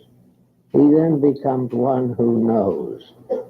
Now, as one who knows, the very fact of knowledge brings with it the first great burden that knowledge must bear. But now that he knows, he must give and share knowledge. He must go forth in the name of knowledge and in the name of service to become a depending force in the development of other people. He must become a part of the hierarchy or the order of leadership, which is behind the administration of universal law on the physical plane. Because the laws themselves are not physical, it is only an individual who has transcended the physical in his own life and has become the arhat, who is capable of interpreting something above the physical for the needs of those who are still bound by the physical. Again, it is a problem of proper instruction, and the adept, having received that instruction, is capable of sharing it. So little by little, the journey upward brings the creation to the adoration of the creating power. It stands in the presence of the infinite, and in this path, standing forth in its eternity, the creation, from the smallest to the greatest part, from the smallest gnat in the sunbeam to the vastest of all universal systems. All these things are parts of the unfoldment of one tremendous principle. And this principle is the gradual unfoldment of the infinite through the finite, and the gradual victory of the infinite over the finite, and the final union again of the finite and the infinite in an eternal bond of identity. All of this makes a very interesting and illuminating series of discoveries, which we have to make as we can, little by little. But the Buddha said on one occasion that the longest journey begins with a single step. And this is more or less the problem that we face. We are all of us on this journey, whether we know it or not. And we are going to be unhappy on the journey until we learn that it's the journey that can make us happy. But we have to make the first step. We have to make a dedication. We have to indicate by bringing a burnt offering to the altar of the Lord, as described in the tabernacle rites. We must bring a gift to the altar as a proof of sincerity. And the only gift that anyone can really give is himself. We have to therefore sacrifice the self-rulership in order to come under the heading of divine rulership. Now, self-rulership for most people is rulership by the ego, by the personal self, by the individuality, by one of the lesser powers of life. But when we lift this rulership from the personal equation, when we no longer say, I want this and I will do that, and we gradually find out the truth of these things, we then realize that this leadership is always vested finally in the highest part of our own natures. Now, as the various elements of the pattern of the 7 steps have unfolded in ourselves, we finally shift the leadership of our lives from the mind, from the ego, to the divine principle abiding always within ourselves. But just as surely as a supreme power fashions all things, so the spark of that supreme power has fashioned us and is finally the ruler of our lives. Therefore, the initiate ascending always finds in the end communion with the innermost, communion with that which is the divine within himself or herself, the rulership of that which was the source and cause, and the only answer to all the questions of life. There is only one reality in each of us, and that is the divine power. And each in his own way must pay homage to that power. And each out of his own struggles, his own labors, and his own works must build a temple which is to be the dwelling place of that one power. So each individual is building his own sanctuary through purification, through discipline, through service, and through all those things which make life real. Now, in our present day, looking around, doesn't look very much like this is getting along very well. There's nothing but problems, nothing but sorrows, nothing but difficulties. But I think we notice, I think we all notice, that in the last few years, these difficulties are beginning to create legitimate questions. They are the first step in the realization that these difficulties can never cease until we cure them. We have been waiting for something else to cure them. We have been waiting for the angels to come down and take away our misfortunes. We have tried to escape through everything from cursing to praying, but the problems still remain. And they will remain until we recognize the real answer. We are worried about nuclear fission. We are worried about various types of restriction and limitation of growth. We are worried about the earth getting tired, of the petroleum resources going out. We don't know what to do with our waste and garbage. All these things are problems, and we are all a little bit dazed by them. But the reason we are dazed is very simple. We want to solve all these problems, and we need to, but we want to do it without making any change in our basic attitude toward life. We wish to remain highly competitive people. We wish to place wealth above every other consideration. We want to honor those who dishonor us. We want to do everything that we always have done without interference of law or order. We want to be happy, but we do not want to change. And yet our attitudes and our conducts are why we are unhappy.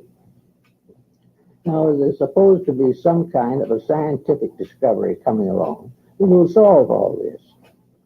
I remember when there was great talk about the automobile that was going to solve and end forever cruelty to horses. Well, it didn't exactly work out as it was intended. But we are always in the presence of some kind of a repair. But we do not recognize that we cannot cure this physical problem from the level of the problem. We cannot cure war by simply fighting war. We cannot get war out of the physical world unless we do something to change the physical world, either in nature or in ourselves. We cannot get better without becoming a little bit more virtuous. So in this problem and struggle, we have to face that this mysterious circular diagram with the 7 circles represents not only the cycle of growth, but it represents the level of problems that have to be overcome one by one. But there can be no problem overcome unless the cause of it is outgrown. And it is outgrown not by ages of suffering, but by proper, intelligent education. We have to be taught the laws of life. We have to be taught the ways of living. And we should start with young people.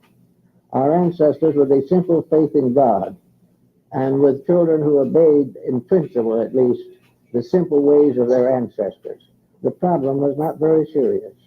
But now it is becoming the proof that infirmities build up, corruptions multiply, and we have come to a time where we have simply gone too far in the ignoring of value. And we cannot do this indefinitely. Socialized states are beginning to discuss. You know, I stayed down to the store. I was at the store. How you doing today, Sugar? Sugarfoots. Yeah, I'm doing good, my love. Think I was trying to get, I don't know if it's my allergies or what, my sinuses. Got a little cough going on here. Every so often I get into a little coughing spree and can't stop. They cannot handle their own straits unless they are able to do something ethical or religious to enlighten and hold the attention of people to self-improvement or national or world improvement. We cannot keep on breaking the rules and enjoying the joys of a good life. So as we sit down trying to study this a little bit, why don't we just also look back a little? Read something that Paracelsus wrote. Read something of Neoplatonism or Gnosticism. Is the word as truth. The second is the word as hope. And the third is the word as fear. And even in daily living, many of our word terms and our expressions are used to sustain, support, or protect the individual from some attitude or circumstance which he feels is hazardous or detrimental to himself. So we study the problem carefully. We come to the realization that we are dealing with a very important commodity. Words are not just things. Noah Webster, in the development of his dictionary, made the statement that a dictionary is not a book devoted to the meaning of words. It is devoted to the usages of words. Most of the words that we use, we do not understand. Most of the statements we make are not clear, not positive, and if they are both clear and positive, they may still be untrue. Words are very complicated things, and they should be used with caution. The English language had its rise in the 17th century, in which we have the first great flowering of an intellectual way of life, particularly in poetry, sonnets, in soliloquies, and in various texts of sciences. The Shakespearean plays are a magnificent exhibition of the use of words. Words to convey feelings, ideas, thoughts, and attitudes. Words which can be rhymed, which may remain as prose. Words which sing and words that frighten. All kinds of words are used every day, but the wise person will be thoughtful and try to use words with proper meaning. There is the use, there is the misuse, and there is the abuse. And the use of words should always clarify something. The misuse is apt to complicate something, and the abuse is usually a complete statement of negation or a harmful and destructive application of language. So we start with the beginning, the words as useful, the words as means of communication, the use of words. Now we have to study and realize to begin with that there are two levels upon which the human being attempts to function. These are more or less outlined in the concepts of science and the various forms of special research projects. The first problem that we have to face is that words do not actually give you the full meaning of the sounds that you make. They can give meaning, they can give false meaning, they can deny meaning, but very few words can convey the real meaning of themselves. A German college professor a number of years ago kept his students in a sort of lethargy because he would not permit them to question him. He would talk to them about something and said to, "Why is this, Professor?" The professor was silent. After a long series of such experiences, the professor finally confessed the facts of life as he understood them.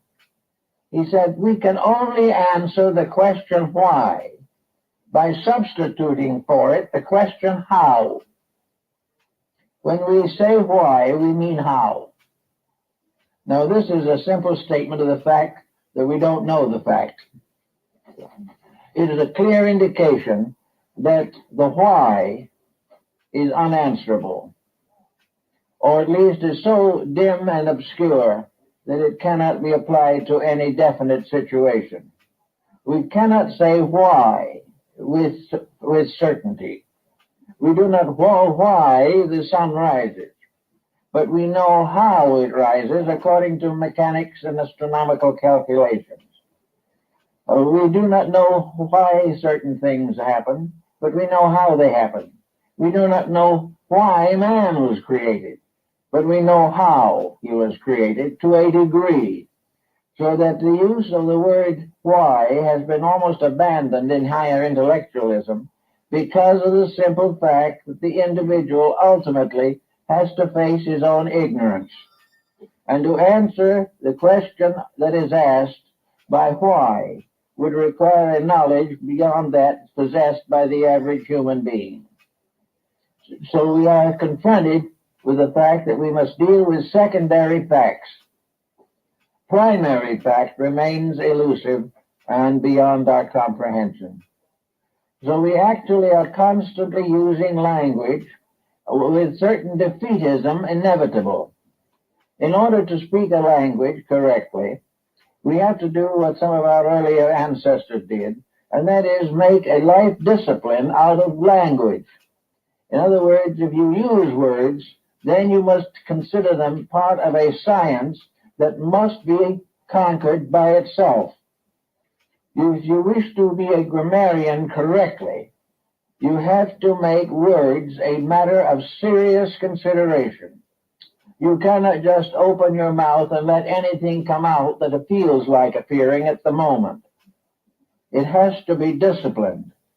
To make words consistent or meaningful, they must be disciplined. A superficial statement has very little basic authority and very little probability of complete fulfillment. So we start with the question now as to why we cannot ask the question, why? And that is because of the absence of knowledge of first cause. Behind the little world we live in at the moment is a vast purpose. We feel sometimes that we are touching the hem of that purpose. We believe that that purpose can be approached. But in sober substance, all such speculation is lacking in final formality. We cannot answer the question of why the universe was created, or why God in infinite wisdom created the capacity for evil. We don't know, as to one theologian asked, how it happened that when God created paradise, he also made the snake. Now, did he or didn't he? And then we come to the why again, and we don't know the answer. We do not know most of the answers that are in depth. And this in itself is important. It tells us something that we all should understand. We should realize that the use of knowledge is largely to discover the cause and source of things. But in our daily lives, we do not pay much attention to this. We are content to drift along on the surface, allowing the moods of the moment to control the use of words. This is not the way it should be. At school, for instance, we learn to liken words to objects. But even when we apply the word to the object, we have lost something. We have lost inner meaning. We call things by the name. We say this is a carrot, and we therefore get a good mark on our examination paper. But what is a carrot? Neither the student nor the teacher knows, actually. It becomes merely a term to define the fact that we have accepted the language which we are studying, and that in that language, this particular vegetable is a carrot. But this does not tell us a thing about the carrot. It only divides it from some other vegetable. Why it is divided, how it is divided, what the life means, we do not know. But from the very earliest time, human beings attempted to find ways of learning the true meaning of the things which they classified. And in the old hieroglyphic languages, they aided themselves by making pictures of the object. Pictures be carved in stone or pressed into clay or written on paper or parchment. They made likenesses of the thing they were trying to discover or decide. And in this way, they had a little more dimension than we get from words, because we add picture or likeness, and this becomes a very valuable factor. But all the way along, particularly in the modern world, words have to be carefully considered and weighed. They can be the cause of war. They can result in riots. They can bring down the stock exchange in a bad catastrophe. They can do all kinds of things to us that we do not appreciate or understand. And just as we are not permitted by law to injure other persons physically, we must sometimes realize that we can more profoundly influence and injure them verbally. Words are powerful things. The ancients had the magic of words. They used mantras, spells, incantations, by means of which they could produce various magical effects. Words in prayer are viewed by most religions as a means of invoking the presence of deity or placing the mind in a mood of receptivity to truth. Words have always been very powerful things. They were powerful before they could be written. And in the writing down of words, we again produced certain misstatements, which we have had very great difficulty in trying to correct. But for all intents and purposes, at the moment at least, we are working with a verbalization that can change the course of history. Every single word that we use can be of profound influence upon our future or bring back material from the past which were best forgotten. To use words, then, you must use them correctly. Up to about 100 years ago, in the public school system of most civilized countries, language was a very basic subject.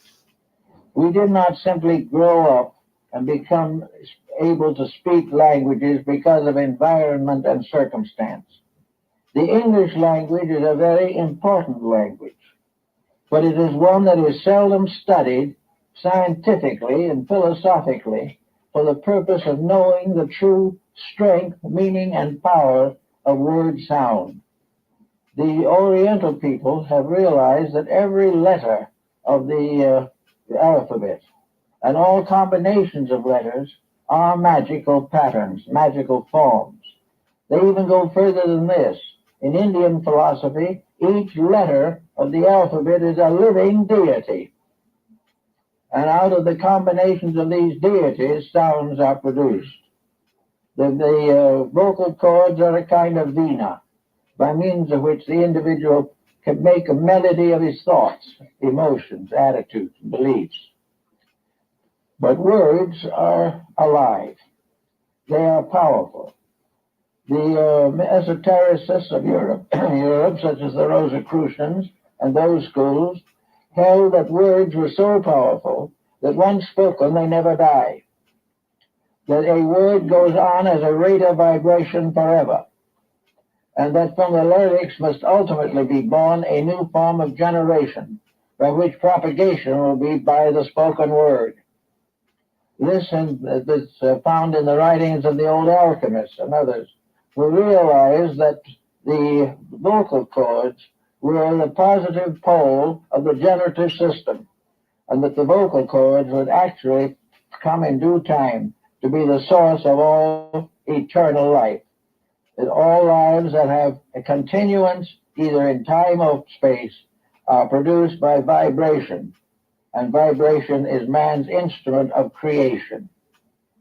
We don't realize this now and probably won't for a long time, but the fact remains that if we say a word, that this is a sound that is a part of life. It becomes an eternal part, just as much as a germ or a cell or any other minute unit of life goes on, even though its echo dies out.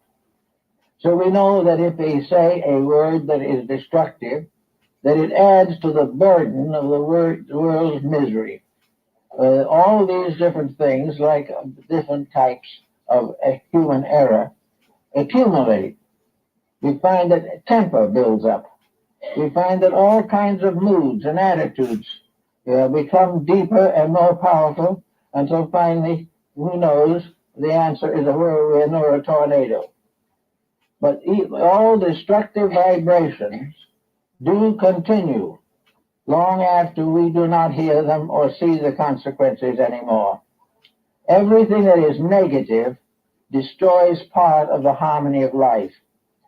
And as long as the human being is devoted to anger, hate, fear, jealousy, he will also have to pay for these moods in sickness and misery.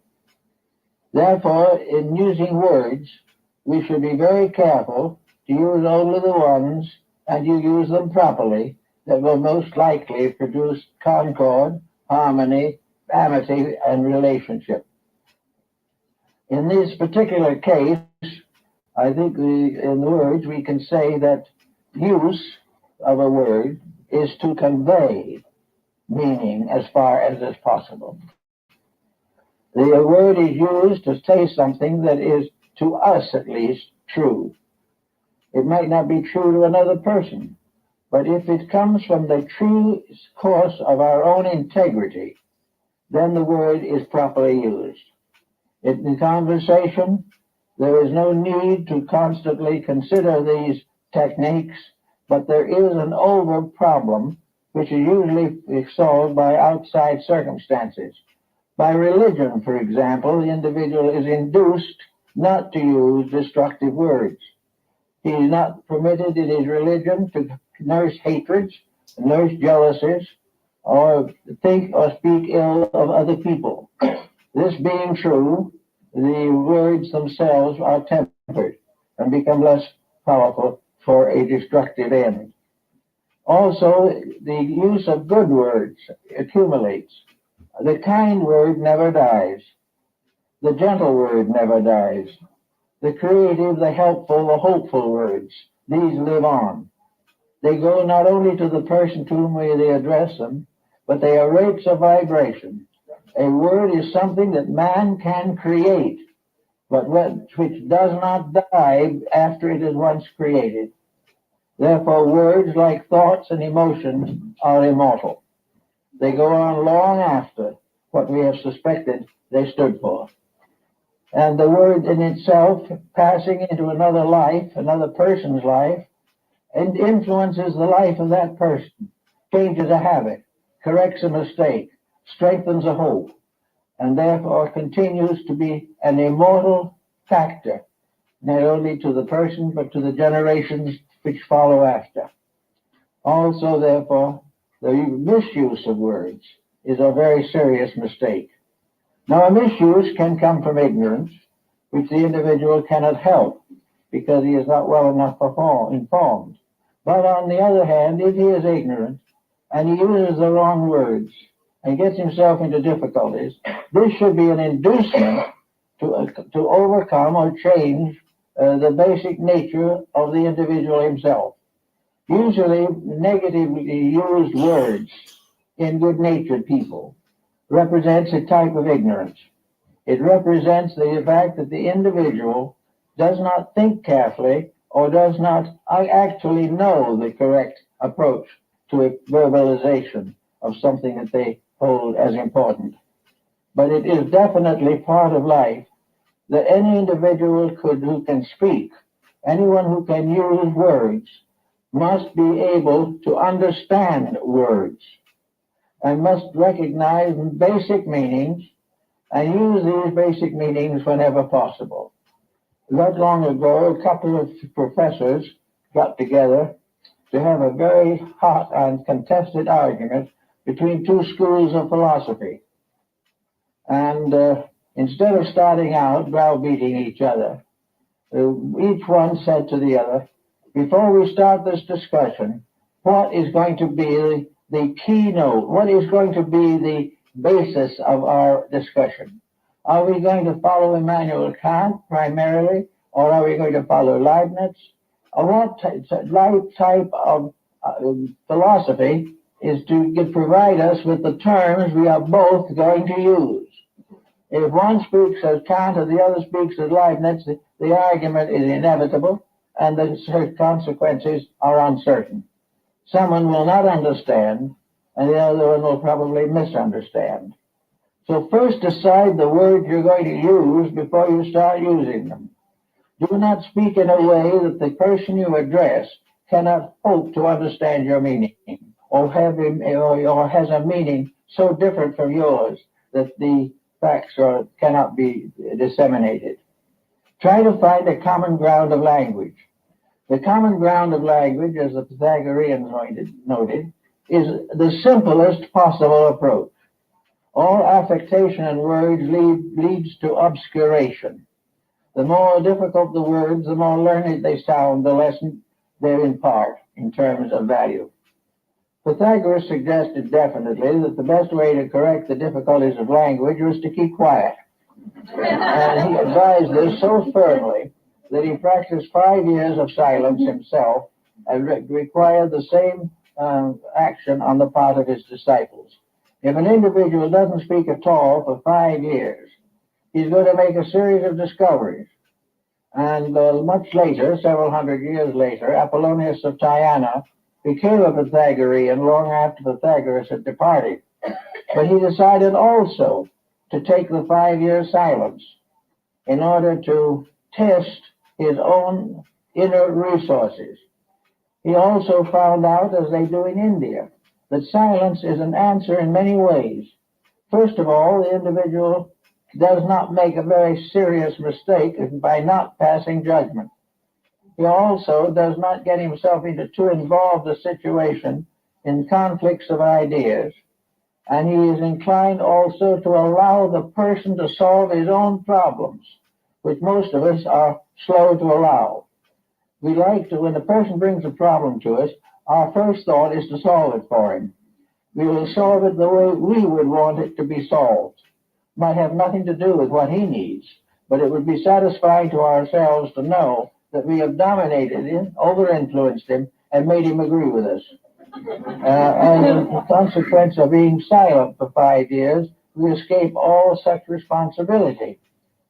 On several occasions, Pythagoras used silence as a means of sound.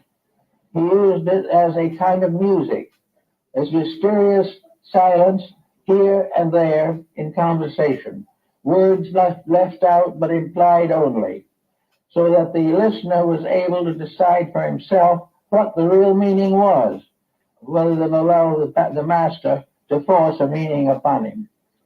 Following this same habit, Apollonius, on several occasions, made tremendous contributions to the improvement of society without speaking. On 2 occasions, he stopped a riot without opening his mouth. His mere presence and the dignity of his silence stopped the riot. Whereas had he taken sides, it might have continued for hours and days and had many terrible consequences. Silence is often the best answer to questions that are highly controversial. If they are highly controversial, it is obvious that there will not be a common agreement. It is also possible and obvious that if the individual is forced to agree against his will by the weight of argument alone, which does not, however, actually convince him or convert him, then he will continue the same mind and will fight out the situation at a later period. There is no need for this type of thing. Now, in our daily life, we also should censor our words. Today, we are confronted with a tremendous array of bad taste in connection with words. Entertainment is loaded with words, thoughts, and attitudes now made vocal, which are against the better taste and judgment of mankind. We also know that the various plays have moral and psychological influence which is unworthy and unreasonable. Therefore, the answer is one way is to keep your mouth shut, and the other way to close your eyes. With those 2 objectives attained, the individual is then able to think for himself. The problem of rescuing the mind from exposure to ulterior motives and propaganda is a very real and serious problem today. Most of the difficulties that are confronting 2/3 of the world are due to words, badly chosen, backed by force, motivated by jealousies and greed, and with no values in the basic purposes of life. The Neoplatonists of Alexandria used the concept of words to be a sacred procedure, that any word that is spoken must come from the soul. If it does not arise in the soul and bring the mind into order, then it cannot be safely communicated to the outside world. All the way along, the individual must put a bridle on his own tongue and must use words to be of value to society and to himself. Nearly everyone gets into trouble with words. Homes are broken by them, arguments split families wide apart. They also divide nations, continents, everything you can think of will come into verbal conflict over words. These words are used often to support physical force or to cause it. Actually, most of the troubles of mankind are due to too much talk and too many arguments, which are totally unnecessary. Many creatures do not speak. They do not need to, because habit and instinct and a kind of psychic overtone gives them the communication they need. With man, however, the problem of speech remains to the bitter end a matter of great concern to all human beings. Historians, of course, use words to influence the reader, and it is generally admitted today that 90% of history is written by victors at the expense of the vanquished. And we always make a villain out of the loser, regardless of the circumstances. So we have all kinds of problems in history. We take the words, we believe them, but we don't know whether they are true or not. We make truth choice on the basis of what we want or what we expect or what is in common to our present consideration. We decide that the historian is correct if we agree with him. He is incorrect if we disagree with him, when in reality the facts of the matter are seldom actually considered. Now another, we can say there's the use and misuse, and there's an abuse of words. Now, the most basic abuse of words, of course, was in the medieval and ancient times in magic, black magic. All kinds of spells and invocations came into existence for the purpose of injuring people, destroying enemies by psychic means, the invoking of spirits, the invoking of demoniacal monsters. The whole science of necromancy was based upon spells, conjurations of words. Also, we might know that as opposed to these are prayers, which are probably the highest usage that we make of words, is to pray if our prayer is simple and honest. If our prayer is greedy, or which we are very highly selfish in our thinking religiously, then we fall back into trouble. But we may say that prayer is the white magic of words, and that necromancy, spells, and conjurations are the black magic. So that every word that we do say, regardless of what it is, has some kind of a consequence. It may be spoken to the winds, but it still has a consequence. It may be spoken in haste or at leisure, but it is still an important thing. And it is something that should not be allowed to escape the control of the will or the integrity. We find people who would never really hurt anyone who will lie about them. We know people who will gossip and who love to carry stories and things of that nature. We find others who have a tendency to downgrade anyone who is in their environment because of jealousies. We find all kinds of misuse of words to the satisfaction of negative attitudes or purposes. This is something that from the standpoint of our daily life, we should give a lot of thought to. Because over the telephone in the course of the day, enough gossip goes back and forth to break 1,000 homes. It's not intended to do it. It's not done from complete viciousness, but it comes from the idea of communicating something not generally known and enjoying the sense of being party to a secret. In all substance, these things are wrong, and let's see, the vibratory consequences are worth considering. Suppose for a moment you have a little bit of gossip that sounds rather good to you. You want to tell your friends about it. There are things happening inside of yourself. The first thing that might happen to you would be to question the integrity of the information. This, however, is usually passed over lightly. We assume that our friend knew. The second problem is, who is it going to help? Is the sharing of this information going to improve something? Or is it going to make something worse, discredit or disparage? Usually gossip and slander hurt. But that's not where it ends. That little phrase that hurts, or the thought behind it, keeps right on living. It gradually mingles with others, and gradually we build a political situation, or build a domestic situation, or a community situation, in which values are destroyed by loose talking, or by uninformed communication. All these things add up. They don't fade away. They do not disappear into oblivion. These things keep on living, and the ancient people believed that all these little thoughts became imps. All negative things were little demons. All beautiful things were little angels. And that the individual guards himself by surrounding his life only with good things. And the good things in this case being a consciousness within himself of fairness and integrity and of forgiveness. There are many cases in which forgiveness is an important problem in vocalization. People want to be forgiven, or they may want to forgive. The effort, however, may or may not be successful. In either case, we have the person vocalizing an attitude. And this vocalization, as my old phrenologist friend, Dr. Bronson, used to say, this is an attitude that comes out of your mouth and goes into your own ear. In other words, it goes around the side of your face and goes back to you.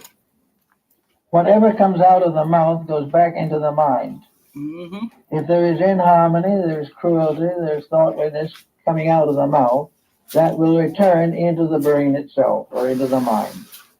And the problem of the mind as a factor in communication must always be remembered. Each person, before he settles down to becoming a philosopher or going into higher mysticism, should make a fair estimation of his own character and temperament. He should look for the problems that are difficult for him, and if he is uncertain, he may be brave enough to ask a friend or two what they think about him. This takes a great deal of courage and has broken a great many friendships, but it is still a very useful thing to do. We should be grateful for it, but we seldom are. But in any event, these things, everything in life is a motion. It is a vibration. It is a living thing that affects other living things. And therefore, thoughts are things. Right. Words are things. The mere fact that there was no witness to what we said doesn't mean that it is not there and will remain. The witness may show up years from now. But within the individual himself, everything that he says and everything that is said to him has a life, has a vitality, has a continuance. The nagger sets up a pattern which turns against himself. Now, nature has many ways of punishing mistakes. In the most common way, in words and things of that nature, is to punish them by getting someone else to say something unpleasant or unkind as a retort. It ends in an argument.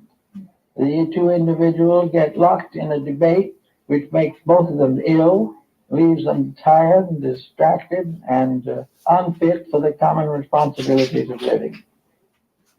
We can't afford it, especially now. At this particular stage of our international relationships, words can be very dangerous. They can cause the individual to lose track of his own growth because he becomes immersed in something which he can do nothing about. It is much better to be calm, mild, thoughtful, and retain judgment and refrain from all personal animosities. We cannot afford to hate people even if they're wrong. We cannot afford to spread false rumors simply to become part of an electional procedure. These things endanger the future of nations. Initiates of the Flame by Manly P. Hall. Thing. Because he is the symbol of imagination, and because he has to do with the dream of creation. And from Zeus, in his dreaming and in his mystery, there come forth certain principles and powers. And one of these principles or powers is the horn Zagreus, which is carried within his father's thigh, the mother Semele having been destroyed by thunderbolts. And this horned deity is Mars. Now Mars, therefore, is the next in our order of descending planetary orbits from the sun, from the sphere of Saturn. And Zagreus, in turn, is Mars, or the dynamic energy of the Titans, or the titanic powers which force the world into existence. And the power of Mars is the power of will. Therefore, out of the experience, out of the mystery of imagination, out of the creative potency of Zeus, comes the symbol of will. Will as the directing force by means of which worlds are brought into manifestation and by which the objective life of man is maintained. But this Zagreus passes through a metamorphosis, because will in itself is a very subtle thing, as Schopenhauer points out. And out of the mystery of will comes the alternative deity. For from Zagreus comes forth Dionysus. And this change is accomplished without death or without the changing of personality. Zagreus simply becomes Dionysus. And the means of this becoming is a metamorphosis so gradual and so systematic that it is almost impossible to determine the boundaries of the myth. Dionysus, of course, is the sun. So we find the solar system moving from the power of Mars to the power of the sun. Now the sun, therefore, becomes a kind of regeneration or redirection of the power of will. And out of will, the will of the creating factor of Zeus, the will born of heaven, comes this other kind of will, which Burmese terms the divine will. The will of man, the will of nature, the will of the universe, to the achievement of the great spiritual mystery, the regeneration of will, the transformation of will from the force aspect to the compassion aspect, so that the great power to create things, to force things, to move things, is transformed from will to love. And love becomes a supreme power taking the place of will. And in this, Zeus gives his beloved son, transforming him from the will aspect to the love aspect. And as soon as this is achieved, Dionysus begins his great adventure which leads to his final tragedy. For it is the inevitable tragedy of love that it must perish. And love, strangely enough, dies for its world, or dies into its world. And in the mystery of Dionysus and his adventures, we have the focal point of the human ego, Dionysus becomes also the human spiritual entity, born of will and perfected in love. A creature created by a fiat of power, but perfected by a renunciation of power. So Zagreus and Dionysus become the polarities of will as power and love as redeeming power. Thus we have descended now through the four arches of the sky, the orbits of the planets Saturn, Jupiter, Mars, and the Sun. And we find the Sun placed midway in the septenary.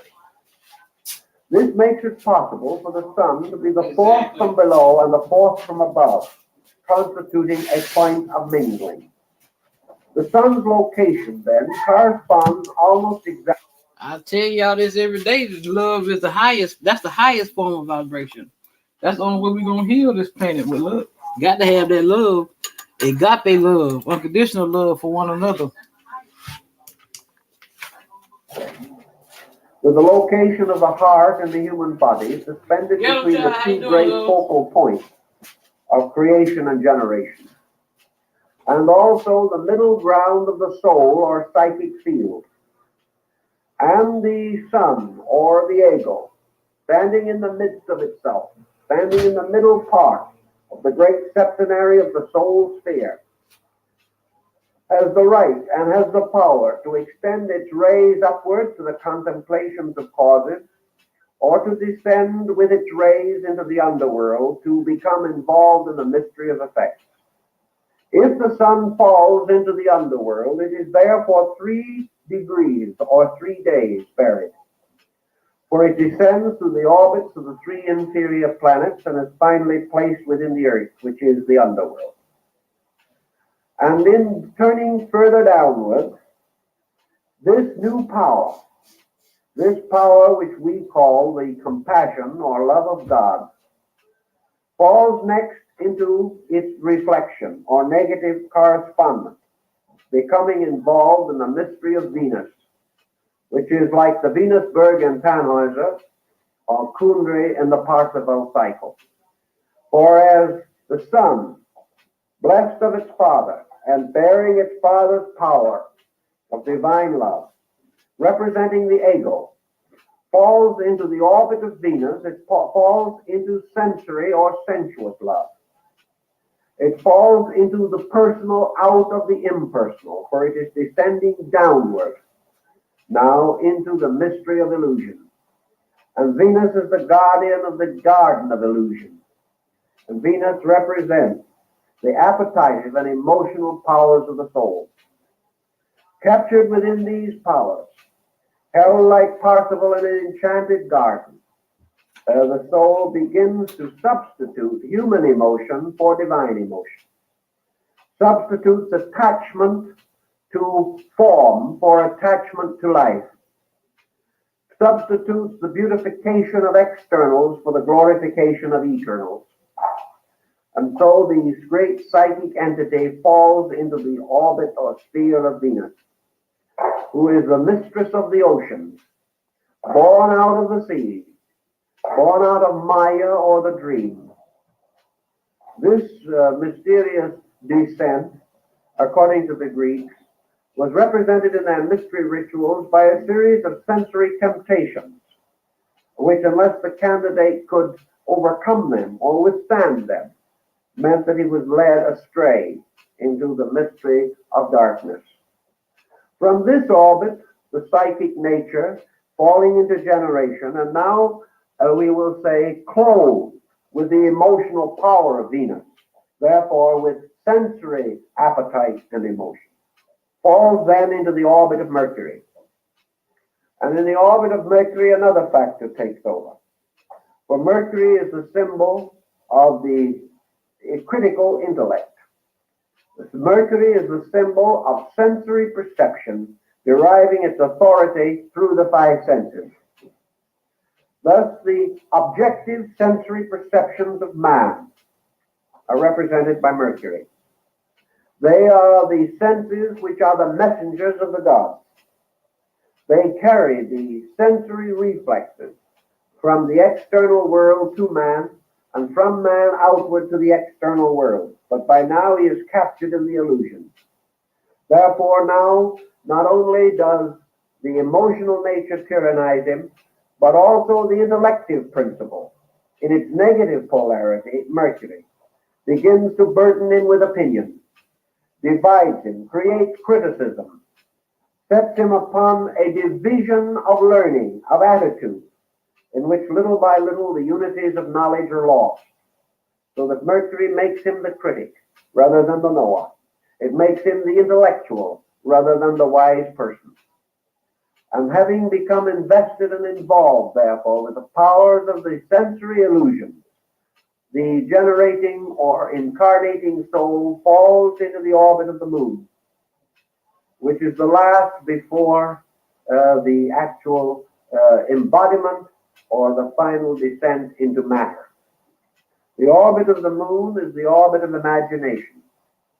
Imagination, supported and sustained by sensory perception and the amatory principle of Venus, closes in upon the individual, limiting the soul more and more to a kind of life that emerges only from within itself, or as the ancient Greeks said, placing man totally under the tyranny of his own interpretation of things. For imagination creates the world we live in. We do not live in a world as it is, we live in a world as it seems to us. Every neurosis, every bitterness, every defeat in our own nature colors our concept of the whole world. And as our own disillusionments increase, as our own vitality decreases, the world closes in upon us as a terrible or hateful thing. Imagination gives us false motivations, limits us and binds us constantly with the effects of our own inward imageries, drawing upon the darkening resources of our inner lives. In our slow descent, we come finally into the amazing and incredible condition that we no longer even are capable of seeing the world as it is, knowing the world even with the aid of the sensory perceptions, because everything that we see is instantly interpreted. Everything that we contact is distorted and deformed by our own imaging about it. So we finally land in a kind of personal universe in which each individual creates his own world in spite of the world he lives in. And instead of being a citizen of the earth, he becomes only a partisan within his own tiny world, the world perhaps of himself alone, or of his family, or of a few limited ties. He loses complete sight of even the facts of the world around him, creating an imaginary series of facts that are valid only to himself. Facts which are constantly subject to change because they are not real, because they have no foundation in abiding truth. And according to the Greeks, when this descending being reaches this point, it is coming very near and dangerously close to the final involvement. For the material world, which we call the earth, is surrounded by a kind of humid atmosphere.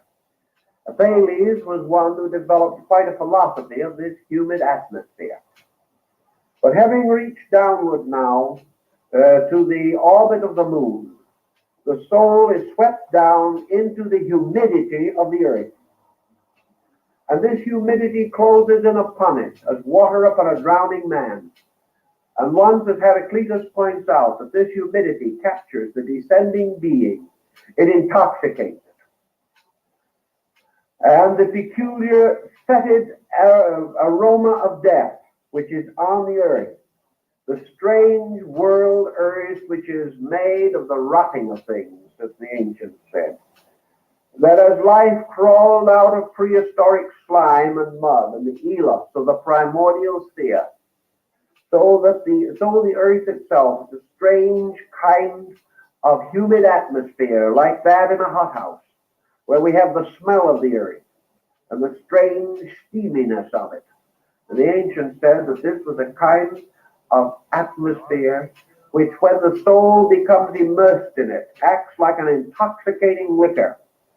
The soul becomes drunk or intoxicated, as we find in the myth of Cupid and Psyche, where Psyche, having been immersed in matter, can no longer walk straightly, but walks with a strange twisting motion, staggering about. This staggering of the soul in the humidity of the earth was said to lead it finally to the point where it drank the waters of Lethe and passed into total unconsciousness concerning its own nature or its own substance. And in this unconsciousness it is born into this world as a physical being, born unconscious. Not only born unconscious, but doomed to remain unconscious. Not only through the childhood and infancy, but into maturity and old age.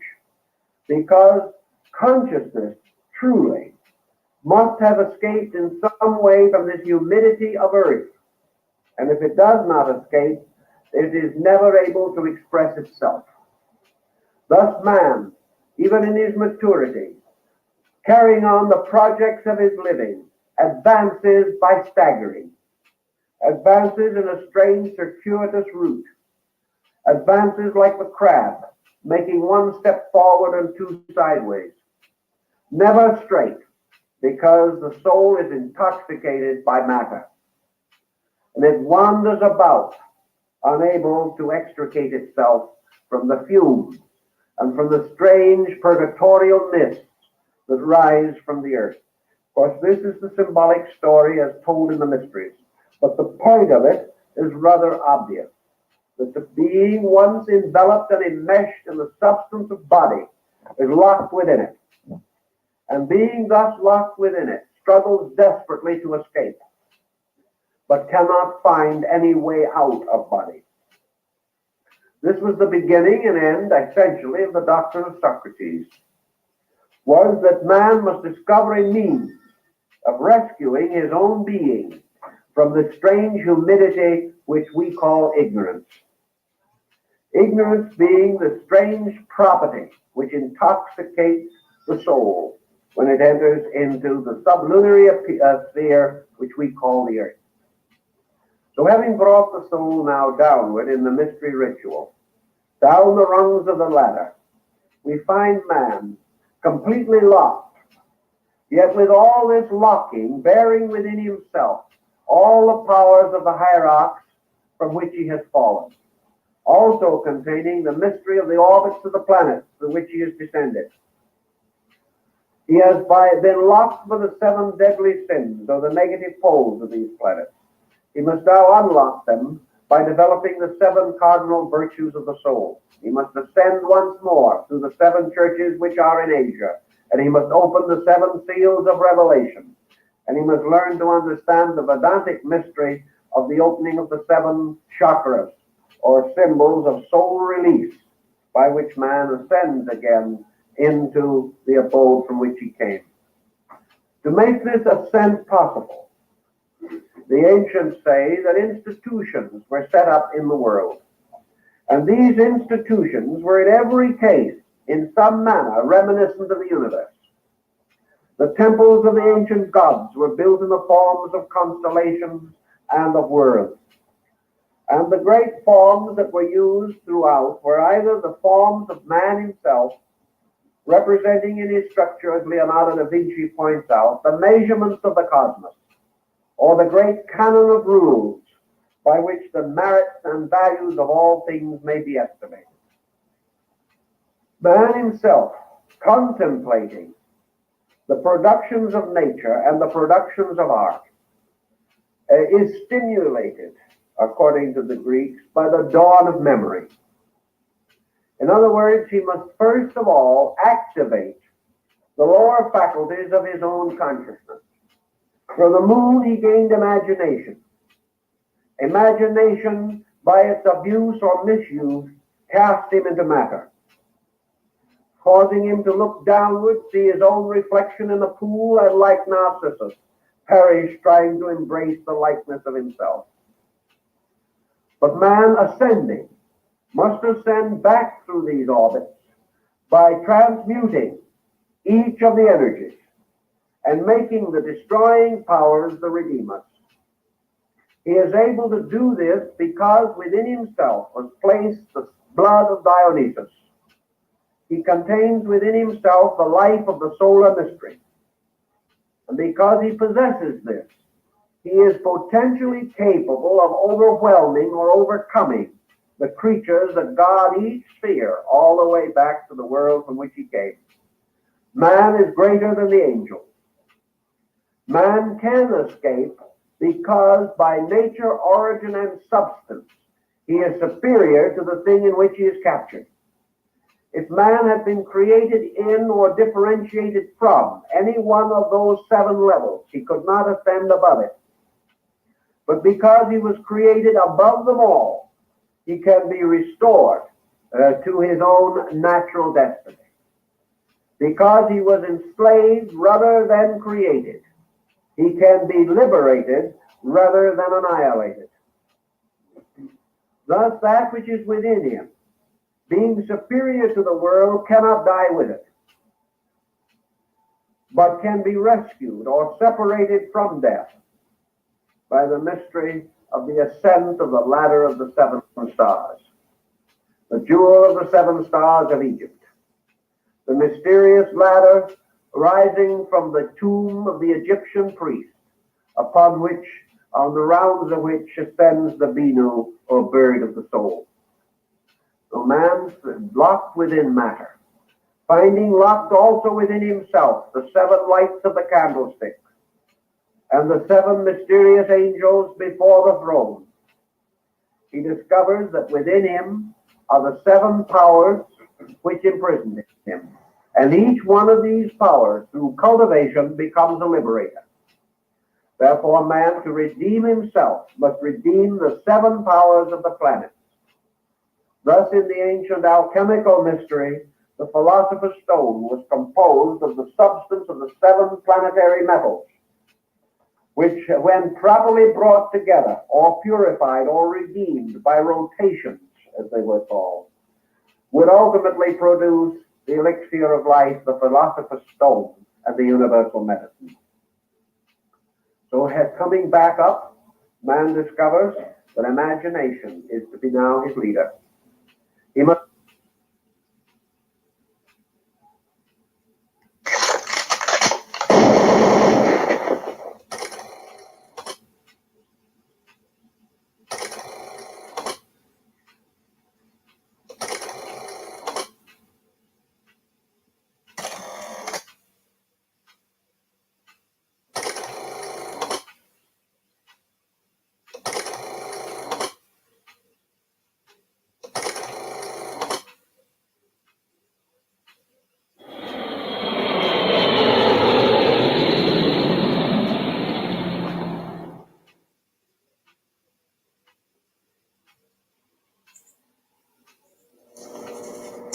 Divine Feminine and Divine Masculine. What's up, everybody? Welcome to my channel. Am I tripping or not, Tarot? My name is Cockfrost, but you can call me the Ghetto Nun. So, Divine Feminine, I am here to do the What the Fuck Is Up With You reading for the next 7 days. I do cuss in my readings and give no fucks about it, so if you do, please get the fuck on. I do start all of my cards upright in my deck. I don't believe in starting out with reversals because that's some bullshit. Also, I did pre-shuffle, but I did not lay any cards down just yet. We're going to do it together. Please keep in mind this may or may not resonate with every single Divine Feminine. Get no fit nuts. Info for private readings will be below the video. Please take the time to check out our community board. It's like the farmer's market for all the nuns and high priests where they have their businesses, purposes, gifts, etc., posted. If you'd like to submit your business for the bulletin board, please check the info in the description box below the video. If you find that the content is not for you, please look for the nearest exit mark. Get the fuck on. Watch your head on the way out. Hit the alley. You'll be back in London. Thank you to everyone for all the bookings, donations, likes, subscribes, comments, shares, purchases to my website, and pledges to my Patreon. I love you. All right, y'all. So we're officially in 2023, yo. Again, Happy New Year, everyone. If I didn't get to tell you Happy New Year in the last video, so you're just getting around, chump, okay? Happy New Year. Divine Feminine, I've been hearing a lot of songs for you, but they're like, dude, honestly, like when I got ready to do your reading, I started recording the intro. Like I got like maybe 11 seconds in. And I was like, oh shit, let me check the mic and make sure that it's on. But what I was saying during that time was I kept wanting to call you Divine Masculine. Like divine masculine is just that, you know, that shit my intro, but I wanted to say divine masculine, and I kept saying it. I'm like, what the fuck? So I don't know if he's trying to intrude in on your energy, girl, on your space, in your reading, in your mind, in your home, in your bed, and you, I don't know, okay? In your life, okay? Or some man is, girl, okay? Something like that. Somebody may have had a dream about you, divine masculine. Look, see, dude. Totally, dude. Party like a rock. Yeah, I don't know. It could be somebody of stature or something. But somebody wants you to like call them, say their name, girl, something, okay? Send a fucking homing pigeon in this bitch, something, okay? Somebody wants you to say something, divine feminine. I feel that's the energy I'm getting. I feel like it's divine masculine because I keep saying this shit. That never happens, girl. Like in the other intro, I had said it like 3 times. Like, girl, you know? So I don't know, girl. I don't know what's going on. We'll see though. Somebody may actually want to like reciprocate, okay? I don't know if you want this shit. Whoever this is that wants to reciprocate, they still have something else going on the side. But it's almost like, let me tend to this before this, you know, I don't want to talk about you like a shriveled up bush, but it's almost like somebody sees you withering away or not withering. That's a horrible way because you ain't withering, girl. No, not withering away, but your energy could be like kind of dying off. Like they can't really feel you like they used to. Somebody may try to come through or hit you up or whatever it is, like a temperature check. Okay. Whoever this, if it is a divine masculine, yours, somebody, shit, I don't fucking know these days. I swear, like, I don't fucking know anymore, okay? As far as who's coming, you know what I mean? To be able to tell who's who, you know? So, lease the fuck out of me, girl, okay? Let's get started. I'm not using my flashcards. I'm going to work on this Oracle deck, that Sign of the Times deck, because I want to, like, use it, you know? Play with it some more. So let's get started, girl.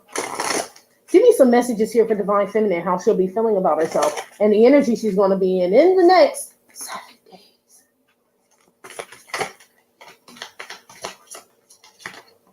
days. Butterfly Metamorphosis 22. Some of you guys are moving to a bigger place, Divine Feminine, bigger home. Some of you guys, you have a platform or social media, you do something online, it may be growing or expanding at this time, or something's changing with it here. You may see like, so some of you guys have been saving money. You may see like, yeah, I mean, of course, if you've been saving money, you're going to see that the balance increases, but you're going to like look at your balance in something like in money or balance. I don't know. Something about balance is going to be like stable or something, like you're going to see like something worked or something like that. I see a lot of downloads in your sleep, Divine Feminine, or like changes in your, like you may wake up feeling different than you went to bed. Like, what the fuck? Like, I don't know if you feel healed, happy, energetic, girl, alive. I mean, I know you're alive if you woke up, but like glowy, like, you know, something like that. Somebody does not want you to change here.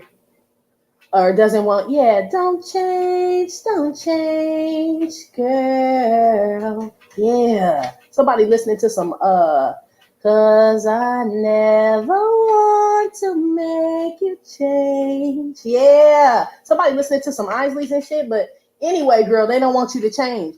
I told you I've been hearing like love songs, like, but it's like men singing to women. So maybe I'm speaking for the divine masculine to the divine feminine. I don't know. But you look pretty damn peaceful, bitch. You seem like you're holding back. You seem uninterested. Okay, these are all the, and you seem stable. I mean, in the next 7 days, you do. Spread your wings and fly. Some of you guys may have an insect problem in regards to like gardening or something. Like you may notice that something eating up your vegetables and shit. Okay, I don't know what it is. Caterpillars, gnats. It could be butterflies. They like to snack on your shit too. Squirrels. I don't know. Something like that, girl. Okay. Yeah, look. Heart. I told you it ain't I don't know what's wanting to snack on your garden now, okay? Don't play in our garden and don't smell her flower. So I don't know what want to be in your garden, girl. Okay, let's go.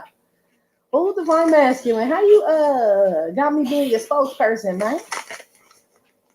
Anyway, some of you guys could be cuspers, divine feminine, whatever month, whatever sign. You could be a cusper, or this person could be. Give me another one for divine feminine. Damn, that shit came out anyway, G. Damn. Somebody loves number one divine feminine. Pat yourself on the back and give yourself a round of applause, girl. Okay? This is your self-love has changed you. The love that you've been showing yourself, probably other people too, as far as just agape love, right?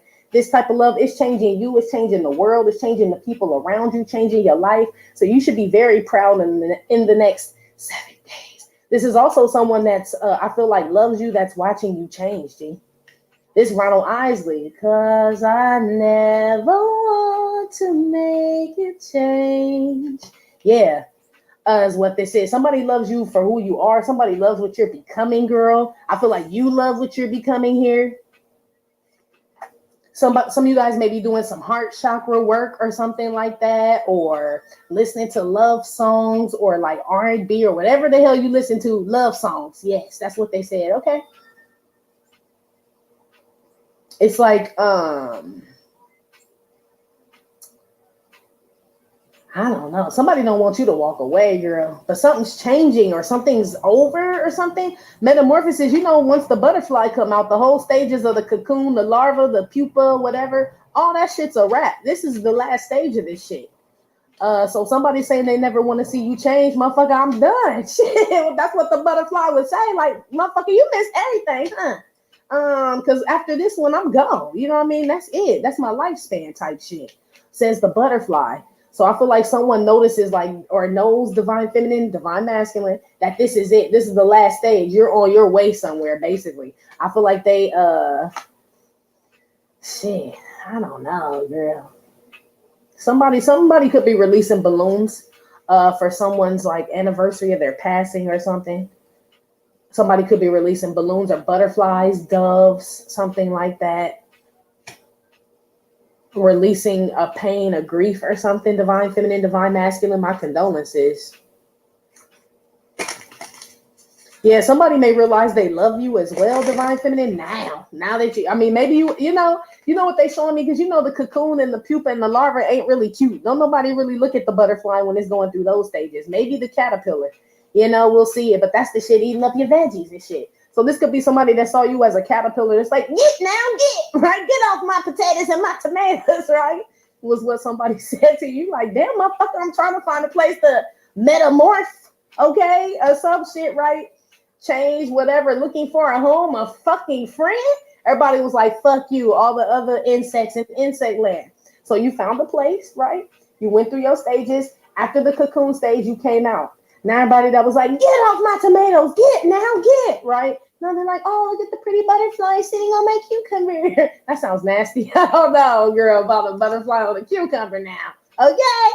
Something like that. Oh, it's like nobody was fucking it's the Mike Jones effect here, girl, basically. Somebody loves who you're becoming, but they wasn't fucking with you before that. I'm going to keep it so real. They weren't, or you weren't fucking with this person. Now somebody love your ass. Okay. I feel like you may have your heart on lock, or this person may. Somebody is like no longer in that energy when I say that. Meaning like when I was a cocoon and a larva and I wanted to fuck with you, you didn't want to fuck with me, G. Now I'm a butterfly, I got wings. And now it's motherfucker like, well, I'm a balloon. Like I could fly with you. It's like this, like, yeah, you're gonna poop out before I do. Promise you will, buddy. Promise. It's nothing but helium. Somebody wants to go where you're going, divine feminine, and they can't. A helium-filled balloon cannot go or go as far as a butterfly can. Okay? So some people may be falling off in the next 7 days. Yeah, someone's pulling at your heartstrings maybe, or may try to because of this change you're going through, or that's happening with you. Someone may try to appeal to your emotions, girl. Okay? Girl, who these? Oh, we already know. They said, girl, I know, huh? My bad. Give me another one. Peace. Throwing up the deuces. This my new deuces car, unless you got a Volkswagen, okay? But that's what that is. Or you a hippie, you know what I mean? You love Forrest Gump. Your mom and them was kicking it in the 60s, 70s, some shit like that. That's what that card is. Peace and harmony. Yeah, I feel like that's what you're looking for in your life. Love, harmony, peace, metamorphosis, a solid positive change. Like the things that you're looking for out here, divine feminine, money definitely can't buy any of this shit, girl. The change that's happening within you, like money couldn't buy that shit for the type of change that you need internally. You know what I'm saying? Externally, yeah, money could change a whole lot of shit, but internally, love, money really can't buy that shit. People try every day and they fucking fail, okay? Peace, you damn sure can't buy that shit. Harmony, you're achieving all the things that money can't buy, G. Money can't, that's why you feel so good in the next 7 days. Cause shit, that shit priceless, okay? People take it for granted and shit. But it's like that's all why you went through all the stages as the butterfly. It's almost like there's no peace as a fucking larva or a cocoon. You cramped up in that bitch. Is no, you know what I mean? Everyone doesn't, love a larva. You know what I mean? Like who wants to look at the pupa and a crystal? Like ew, right? Says everybody, like at the stages. It's not until the butterfly comes out, But no, you can't buy none of that shit. That butterfly couldn't pay his way out of them stages to become a butterfly. Like the caterpillar was like, I got $20, man. I got $20, man. Just let me pass by the stages, man. Just become a butterfly, man. Right? Maybe somebody thought, I don't know. I don't know why they got the butterfly sounding like, and the caterpillar sounded like a crackhead and shit, but that's what they said, okay? It's like this, though. You couldn't even buy your way. It's basically like into God's like discipline and change. It's like you had to do the work. You had to go through the stages. I feel like you pass something, you get love, peace, harmony. I feel like you passed some tests, girl. I really, really do. Some of you guys may be reconciling with friends, family, maybe an old lover. Somebody wants to reconcile with you or some shit like that. You may be open, you may not. Some of y'all, this person may want to apologize or fix something, make some peace with you or some shit like that. But I feel like somebody's waiting to see how you feel about them before they approach you. So somebody may want to just unite with you, period, be with you. But someone doesn't know how you feel because you change like so much. You know what I mean? Like, But I don't want you to think any of that's your fault because it ain't like you change overnight. This shit take time. Don't make me Google how long it take for the caterpillar to officially become a butterfly, but I know it take time for you to go through these stages to become this. So whoever this is had time. I feel like you told them how you felt when you were a caterpillar, a larva, in the chrysalis stage or pupa, whatever the stages are. I feel like you told somebody or you showed love to somebody and they were like, fuck you, you nasty looking, whatever, right? And then you bloomed into a, so this person don't know the stages. Basically, this person just thought you was a cocoon larva ass motherfucker. Basically, girl. Basically. And then they see a butterfly. I don't even know if this motherfucker knows it's the same motherfucker. Like, ain't you the man that wouldn't give me $20, man? Said the caterpillar that's now a butterfly. Like, no, thank you. I don't need your money. Somebody that switched up on somebody. I hope that analogy makes sense. Not the crackhead caterpillar, but I feel like y'all understand what I'm saying, though. Everybody knows this is a butterfly. Caterpillars on the ground. Butterflies fly. They're in the air. You know what I mean? Everybody's mesmerized when they see one. It was the same motherfucker the whole time, basically. Okay? But we're always changing. Somebody feels like they love you now. Or you feel this way. Give me one more. This some damn whatever the hell. I could have swore I turned my damn shit off. Anyway. Just got the motherfucking number, Shit. Anyway. Well, y'all got this last time. Divine Feminine Angel numbers. The spot. 12, 12, 10, 20, 11, 11. You could be seeing these numbers. New York could be significant. Los Angeles. Or just California, period. New York, yeah. Somebody notices who you are. Yeah. The spot. Somebody spotted you, spotted that your peace and harmony, your love, Somebody may feel like you can change them. Someone feels like you are it, girl, but I don't know. It's like after you became like they didn't believe you and shit. Like, you know what I mean? Like, let me see, caterpillar, right? Like this type of energy, and it take time, G. And they got tired of waiting on your ass, because then you have to turn into a whole bunch of other nasty, gruesome looking shit, meaning basically purging all the, like, you know what I mean, our dark shit, that our karmic shit, right, to become this butterfly. This person didn't want to wait around for that shit. They like, fuck it, I know it's a winged motherfucker out here, a moth or something, okay? And they left, G, they did. This person wants to come back around. Wow. Look, hello again. Look, recycle. I told you, somebody want to come back around. Around. Somebody got a round butt and a nice little booty. Divine feminine, I heard. Okay. You guys could be getting confirmations through songs. Love songs, yes. They may mean something different now, or some song means something different now to you.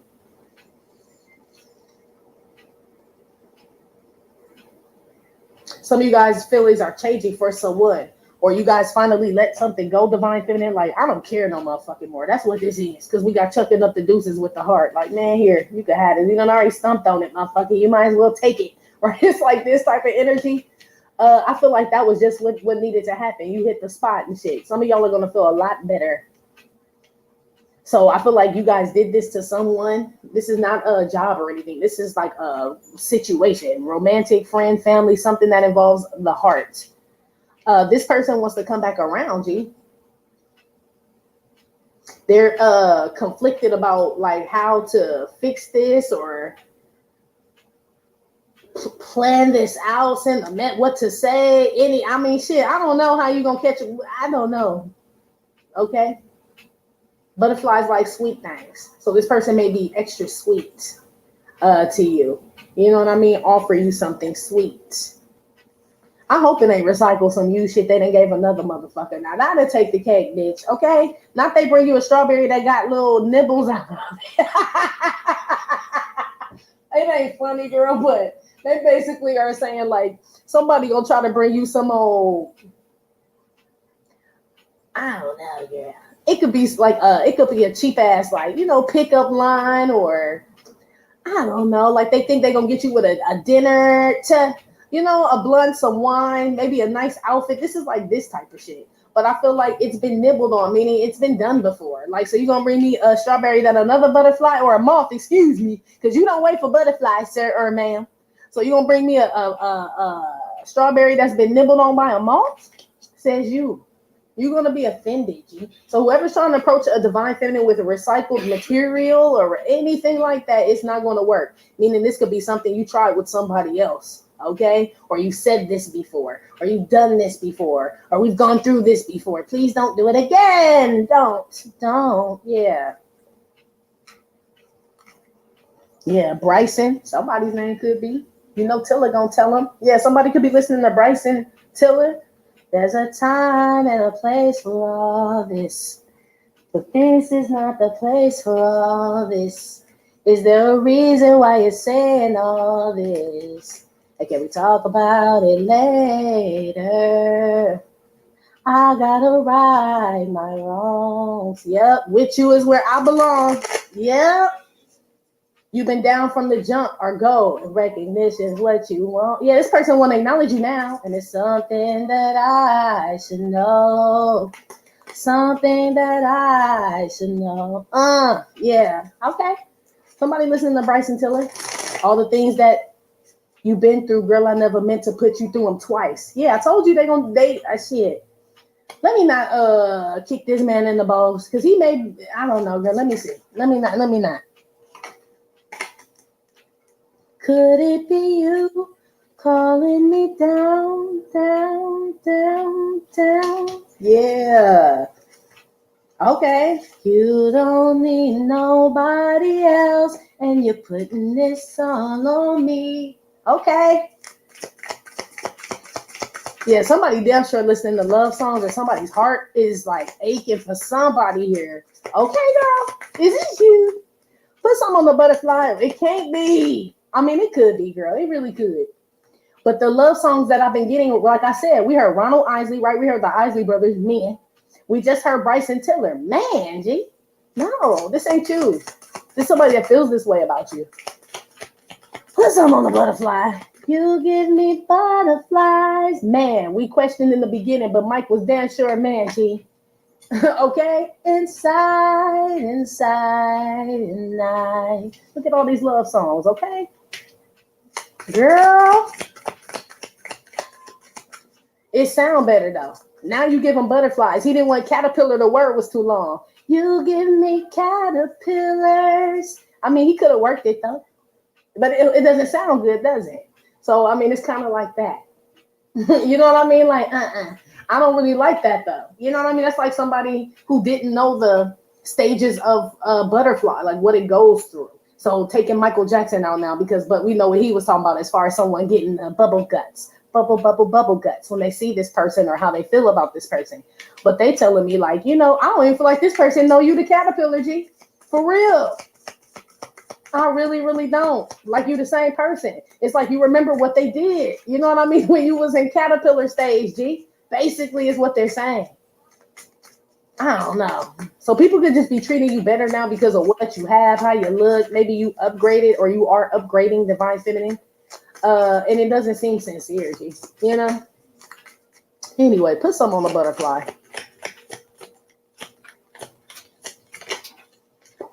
Queen taking a stroll. That's you, Booski. I knew you were the butterfly. I know it. Look at you. And she doing, I don't know karate, but I know karate. You better ask somebody. Yeah, some of y'all are real physical. That damn bus. Divine Feminine. This could be yoga or aerobics or some type of, I heard spinning class, or some of you guys are lifting weights. I see you active. So some of you guys could be muscular up top or some shit like that. Your body is changing though. I feel like you're more peaceful. Some of you guys may be taking walks. You may actually see butterflies. If it's warm enough for them, I don't know. Something like that. Someone loves the way you walk, Divine Feminine, as well. Or your walk, you know what I mean? Your walk, like in life, what you do, you know what I mean? Like who you are. I don't know. It's almost, I don't know. Yeah. I want to like the shit. I do. I just don't like a motherfucker after the fact they, you know what I mean, then shit on you. Shitted on them. After they shitted on you and shit. And it's like, you gonna shit on the caterpillar and want to marry the butterfly, huh?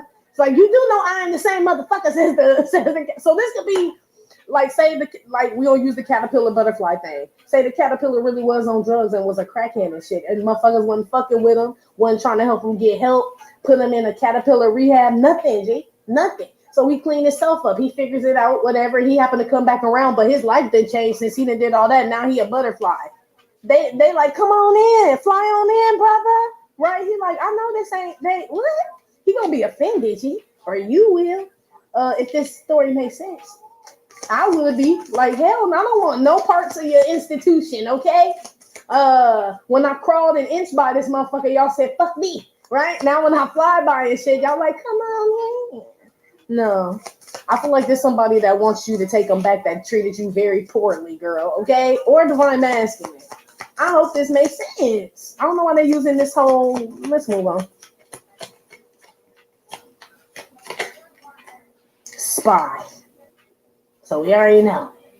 It's disgusting. Yeah, this person watches you very heavy. This person watched the change too. So now they know what happens when how a caterpillar turns into a butterfly because they watch you so hard.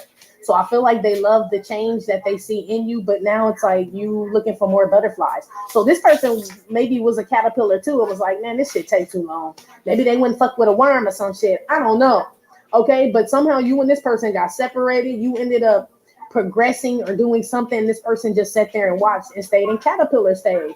And I feel like they love to see you fly away or walk, whatever it is you're doing. You look beautiful doing it, but this person's gonna try to catch up some type of way. They come and check to see if you're happy, if you have anyone, are you with someone, how do you feel, if you're gonna mention anything, post anything, shit.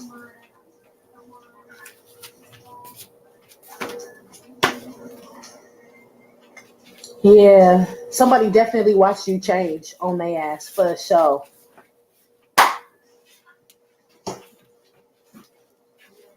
Some of these people know when you're walking a dog or when you take a walk, girl. This is somebody spying on you while you're taking a stroll. So I do see somebody out here literally watching someone while they're exercising, walking. I don't know. You could be in the gym doing squats, somebody looking at your ass, girl, or whatever you do physical. I want to get physical. Yeah, Ace of Wands or shit. They want to get physical as far as stick they think they need, because that's the Ace of Wands. Like somebody fantasizes about somebody. Okay, they do. Ooh.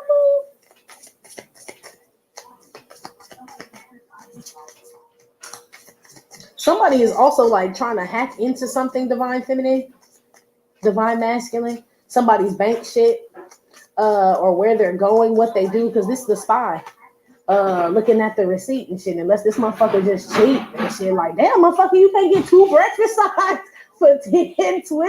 Like, I got it. Don't ever call me again. I got your breakfast, big homie. Don't even trip, G. I got you. But don't ever fucking call me and invite me anywhere, motherfucker. You can't even spot breakfast, G. A $5.10 just for yours. You know what I mean? I mean, fuck. Somebody out here fucking cheap as fuck, okay? That's why I said don't let them bring you some, not somebody that nibbled on this shit.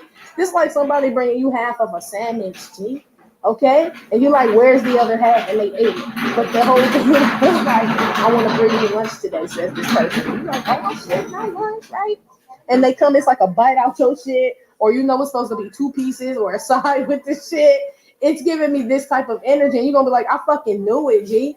This motherfucker trying to cut corners and shit, just trying to see, you know? It's like this, okay? Or somebody is like really trying to hack in somebody's shit, especially if you have a Volkswagen, G, or somebody, I don't know, you may have a tracker on your car or some shit. Especially if you have a car that's one of them neon crazy colors. I still don't understand why people do that, but yeah. So it could be like lime and all these old fucking crazy colors and shit. They damn sure see you. Some of y'all are trying to avoid someone, get away from someone, and you have a very noticeable vehicle, G. You just do, or hair or some shit like that, okay? Divine feminine. You may change it up now that I said it and go straight brunette on their ass. Like now I look like everybody else. I don't know. Something about you trying to like get away from someone, girl, okay? What? But you're right to. Because when I finish up, you won't get this part, you two, when I get to the this deck. But when I finish shuffling this deck, this was here. You got your guard up, G. You got your guard up, divine feminine. Against whoever this is, please to king.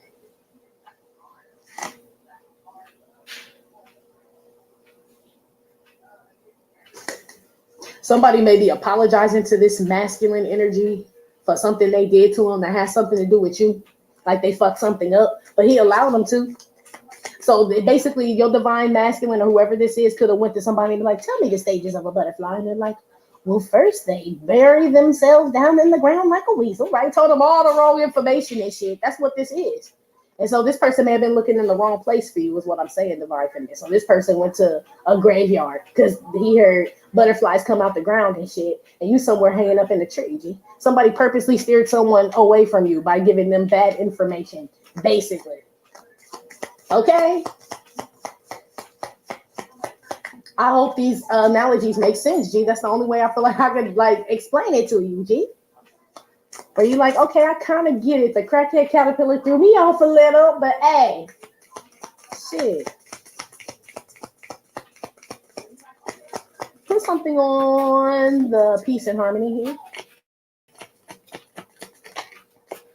Court lady graced by king. I told you, girl, somebody want to come on back. They want to make peace with your ass. Let's work it out. Somebody wants to apologize for hurting you or something like that, or fix something, but they don't know how to do it. And meantime, and this person ain't really been doing shit to fix it either. This somebody want to fix some shit with you and still hook up with other people or still party, whatever it is they were doing. Say they had a third party. This person wants to fix shit with you, but like they still have this other shit on the side though. It's like they want to acknowledge you or give you some type of recognition, but motherfucker, my name ain't Sharon. Shit, nigga. What the fuck? Yeah, I ain't sharing with nobody. So my name ain't Sharon, G. Basically, is what goes on here. Okay. I do feel like somebody loves your ass though. I do. I just feel like somebody is like, it's just giving me like, just wait. Just give me about 8 to 12 years, baby. 8 to 12. Yeah, 8 to 12. Somebody could be doing time. Okay, but I heard 8 to 12 years. What? Even 8 to 12 months is too long. Okay, it is. To be waiting on someone, I'm saying, for them to do whatever the fuck. Okay?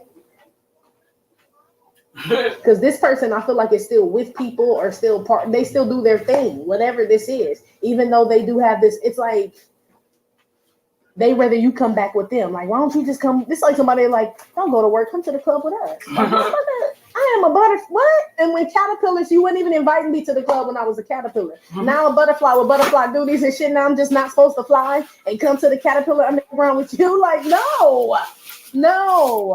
Okay, this is what this is, G. Okay. Nusky said, where they do that at? Some relationship between you and someone is changing. Okay. I feel like some roles are reversing too. You may have been like looking at someone, waiting on someone, watching someone, Two of Wands. Yeah, you chose a different path after waiting and shit. Like there's a whole big fucking world out there. Because you know the Two of Wands is the man holding the world. It's a wand behind him and there's one in front of him with him holding the world, even though that's not out here, but that's what they're showing you. Right? It's like yes, and I dropped the lighter twice. But it's like you were shown another path. Like shit, I got a future, motherfucker. I don't know what they told you.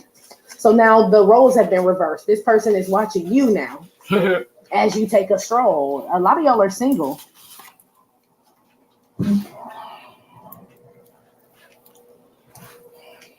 There may be a relationship changing between you and a woman as well. This could be, especially if you are on stage or do anything for the public. I do feel like you're getting recognized for your talents and all that, your gifts and everything, Divine Feminine. But there's also somebody that's gonna bow the fuck out, bitch, in the back. You see her like, man, I can't even do it, bitch. You know what I mean? This somebody can't compete with you now because you done changed up on their ass. So I see competition falling off. They never can compete when they can't compare. And whoever this divine masculine energy is, they see that shit too. That's what I'm saying. This person, like, so what is there out there to date, motherfucker? You know what I'm saying? It's like if you see this person just basically did magic. You divine feminine. I went from a caterpillar to a butterfly. You know, people have done it, but it's usually a divine happening, right? You know what I mean? A divine situation. It's like, you know, incredible, miraculous almost. So why the fuck would this person want to go hang out with moths who don't even know not to fly close to fire and shit? But that's this person though. So it's like, I want you butterfly, but I need some moths around. Like, what? Why? To eat up you motherfucking clothes? I mean, that's about it. Get burnt up by the bonfire? Like, what is that? I don't know. They're attracted to the lights. Yeah, they are. Like a moth to a flame. Make me feel like this motherfucker a moth too there. Shit. 414. You the butterfly. So if this person, butterflies aren't attracted to moths. You're attracted to another butterfly. This is you. So there you may have your eye on a butterfly already, and a butterfly got their eye on you. There's a moth out here, G. Okay? That wants you to be attracted to it. And you're like, I mean, you have wings, but so does Red Bull, so do fucking maxi pads. Man, tripping. Damn. You cold with it, bitch. You are. You know what I mean? It's like you just start running shit down on the receipt. Like, I can name a bunch of shit. Wingstop got motherfucking wings.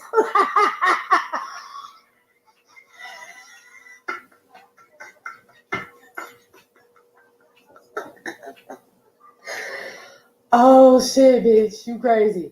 Somebody, don't say that shit to this motherfucker. I said it for you, girl, okay? Don't say this to this man. I feel like you gonna hurt his feelings and shit. But that shit funny as hell. It's almost like somebody wants to like act like they on your level and like have wings on and shit. You know what I mean? But they like, I don't even know, girl. I was done with the maxi pad, really. It's like somebody coming with them glued on their shoulders. So, but I want to fly with you. Like, you know? It's like this, girl, okay? In the next... Like someone wants to fix something or make something look like it's exactly. So someone could be, I don't really feel like this show divine. I don't feel like this person divine at all, because this person still wants to go towards moths and be involved in moth behavior. Okay, and you're a butterfly. I've never seen a butterfly. You can see some real pretty moths too. So it's probably like Tatiana's and shit. You see some real like is that a moth or a butterfly? You ever seen one and you like, is that a moth or a butterfly? Or whatever, you could just tell because they just look grimy, like kind of dusty and shit, furry. Like, nah, that's a whole. When you get close to them, you can tell with their eyes and shit. Like, that's a moth. I can look at them eyes and shit. This person was like, but they need to be around. And you're like, I am a whole butterfly, G, which makes me feel like this person is a moth. Why are you attracted to them? Because if he was a butterfly or she, whoever this is, they would be only attracted to butterflies and they would only be attracting. Well, no, they would be attracting butterflies and moths because we attract light and dark. People just are attracted to the light, good and bad. So I'm not surprised that this person attracts both because you're attracting both divine feminine. But this person think they a butterfly, I think that's what they think, girl. I don't know. I'm trying to give them a way out.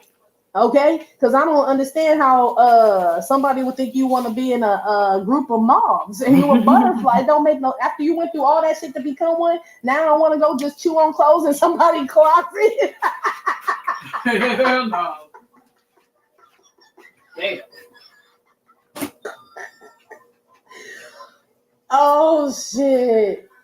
But that's some real shit though. It's like, what a waste. You know what I mean? What a waste of wings. Like, you know what I mean? Just to fly around this motherfucking light bulb with this string on it and eat on this fucking tweed coat. Like, this is life. This can't be life. There's gotta be more. This can't be us, is what you would say if you hung around whatever the fuck it is or got back with this person or something, girl. I don't know. Oh, wait. No, y'all didn't start talking about insectiones. That shit crazy as hell. Where you at? 38. Okay. I already don't heard the whole thing I'm sorry, on I Patreon. laugh most of the fucking time. But damn. What's going on there, folks? How you doing today? Put something on angel numbers confirmation in the spot. Not the royal placenta chamber. Okay, well, somebody could want to impregnate you, divine feminine. Okay. I feel like somebody wants, somebody, this could be, it says 11, 11, 12, 12. Somebody could, I see a divine child being born in 2023 as well, or in the next 7 days. But this gives me 2023 energy, divine children. So some of them will be born. Some of you guys will be in a relationship. G. This says peace. You will be in a peaceful connection, divine feminine, divine masculine. I see, like I said, children being born. But who's the spy? That means there's a third party somewhere. I was just telling Divine Feminine today about her situation, right? And I was like, yeah, this person really does want to be with you. I'm like, but that's not the problem. It's all this other shit. I said, the problem is the ex person that like really doesn't want this person, but as soon as he like finds someone that he wants or he's coming towards you, now it's a problem. I'm like, this bitch gonna harass the fuck out your ass, right? Is what I told her. Crazy shit is, her ex gonna harass the fuck out that motherfucker too and spy on them. That's gonna be the problem in 2023, y'all. Or is all that baggage and all that shit we left behind that now wants to come. These are the motherfuckers putting maxi pads on their shoulders, G. This is what this is. When you done found a real butterfly and shit. Okay? This is like a moth just watching you fly higher than they ever could. I don't even know what the lifespan is of a moth. I feel like they die faster than butterflies for some reason. Like, you know, like a fly. Like, you know, a moth better than a fly. I hope this ain't flies trying to roll with. They like, just we can't afford the butter right now. Can we just like damn? So you just a fly now? Like no. I don't think so.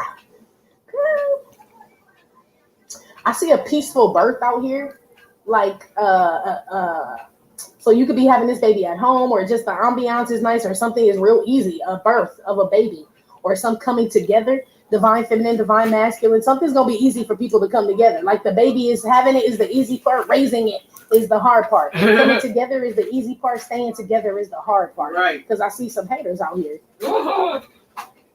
Somebody damn sure watches you online.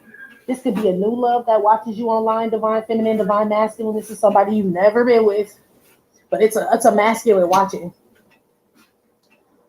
This person watches you work, divine feminine. If you do anything online, because this person, or they work with you, They could work with you at your job or you work online, something to do with your job. They can't really get close to you or have contact with you. So you could be a cashier, you could be behind the window, you know what I mean? Like, motherfucker, do you want Polynesian or barbecue? Okay, well, beep, beep, keep it moving, buddy. Stuff like that. Like, damn, I didn't get to ask the girl for her number and shit. Like, did you want your Chick-fil-A receipt or nah, bro? Then get the fuck on about it. It's like, I don't feel like this person, you may not be easily accessible, basically, Booski, okay? This person thinks about your ass a lot. And this person feels you walking away. I don't know if this is somebody from your past. Well, yes, I do know a new person is watching you and they feel like if they don't make a move, they're going to lose your ass. I also feel like it's somebody here that you don't want. The Mothman. The Mothman.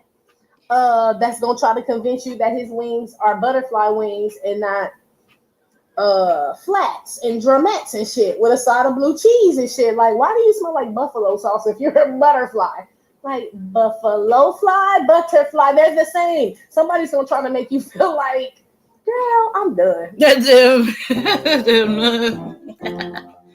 This is what they want to do. They want to get close to you.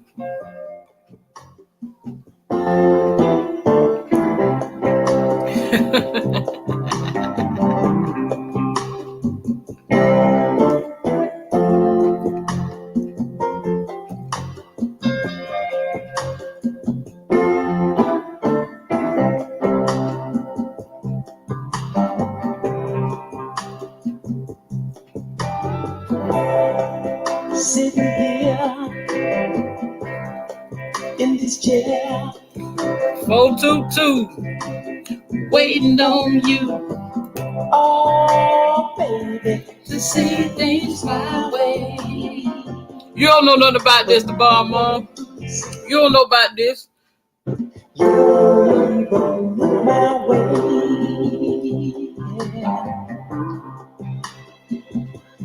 Girl, I'm spending my dimes, wasting my time, talking till I'm black and blue. Oh, can't you see? I wanna get next to you. All right, loves. I done been on over 3 hours. Up in the end this.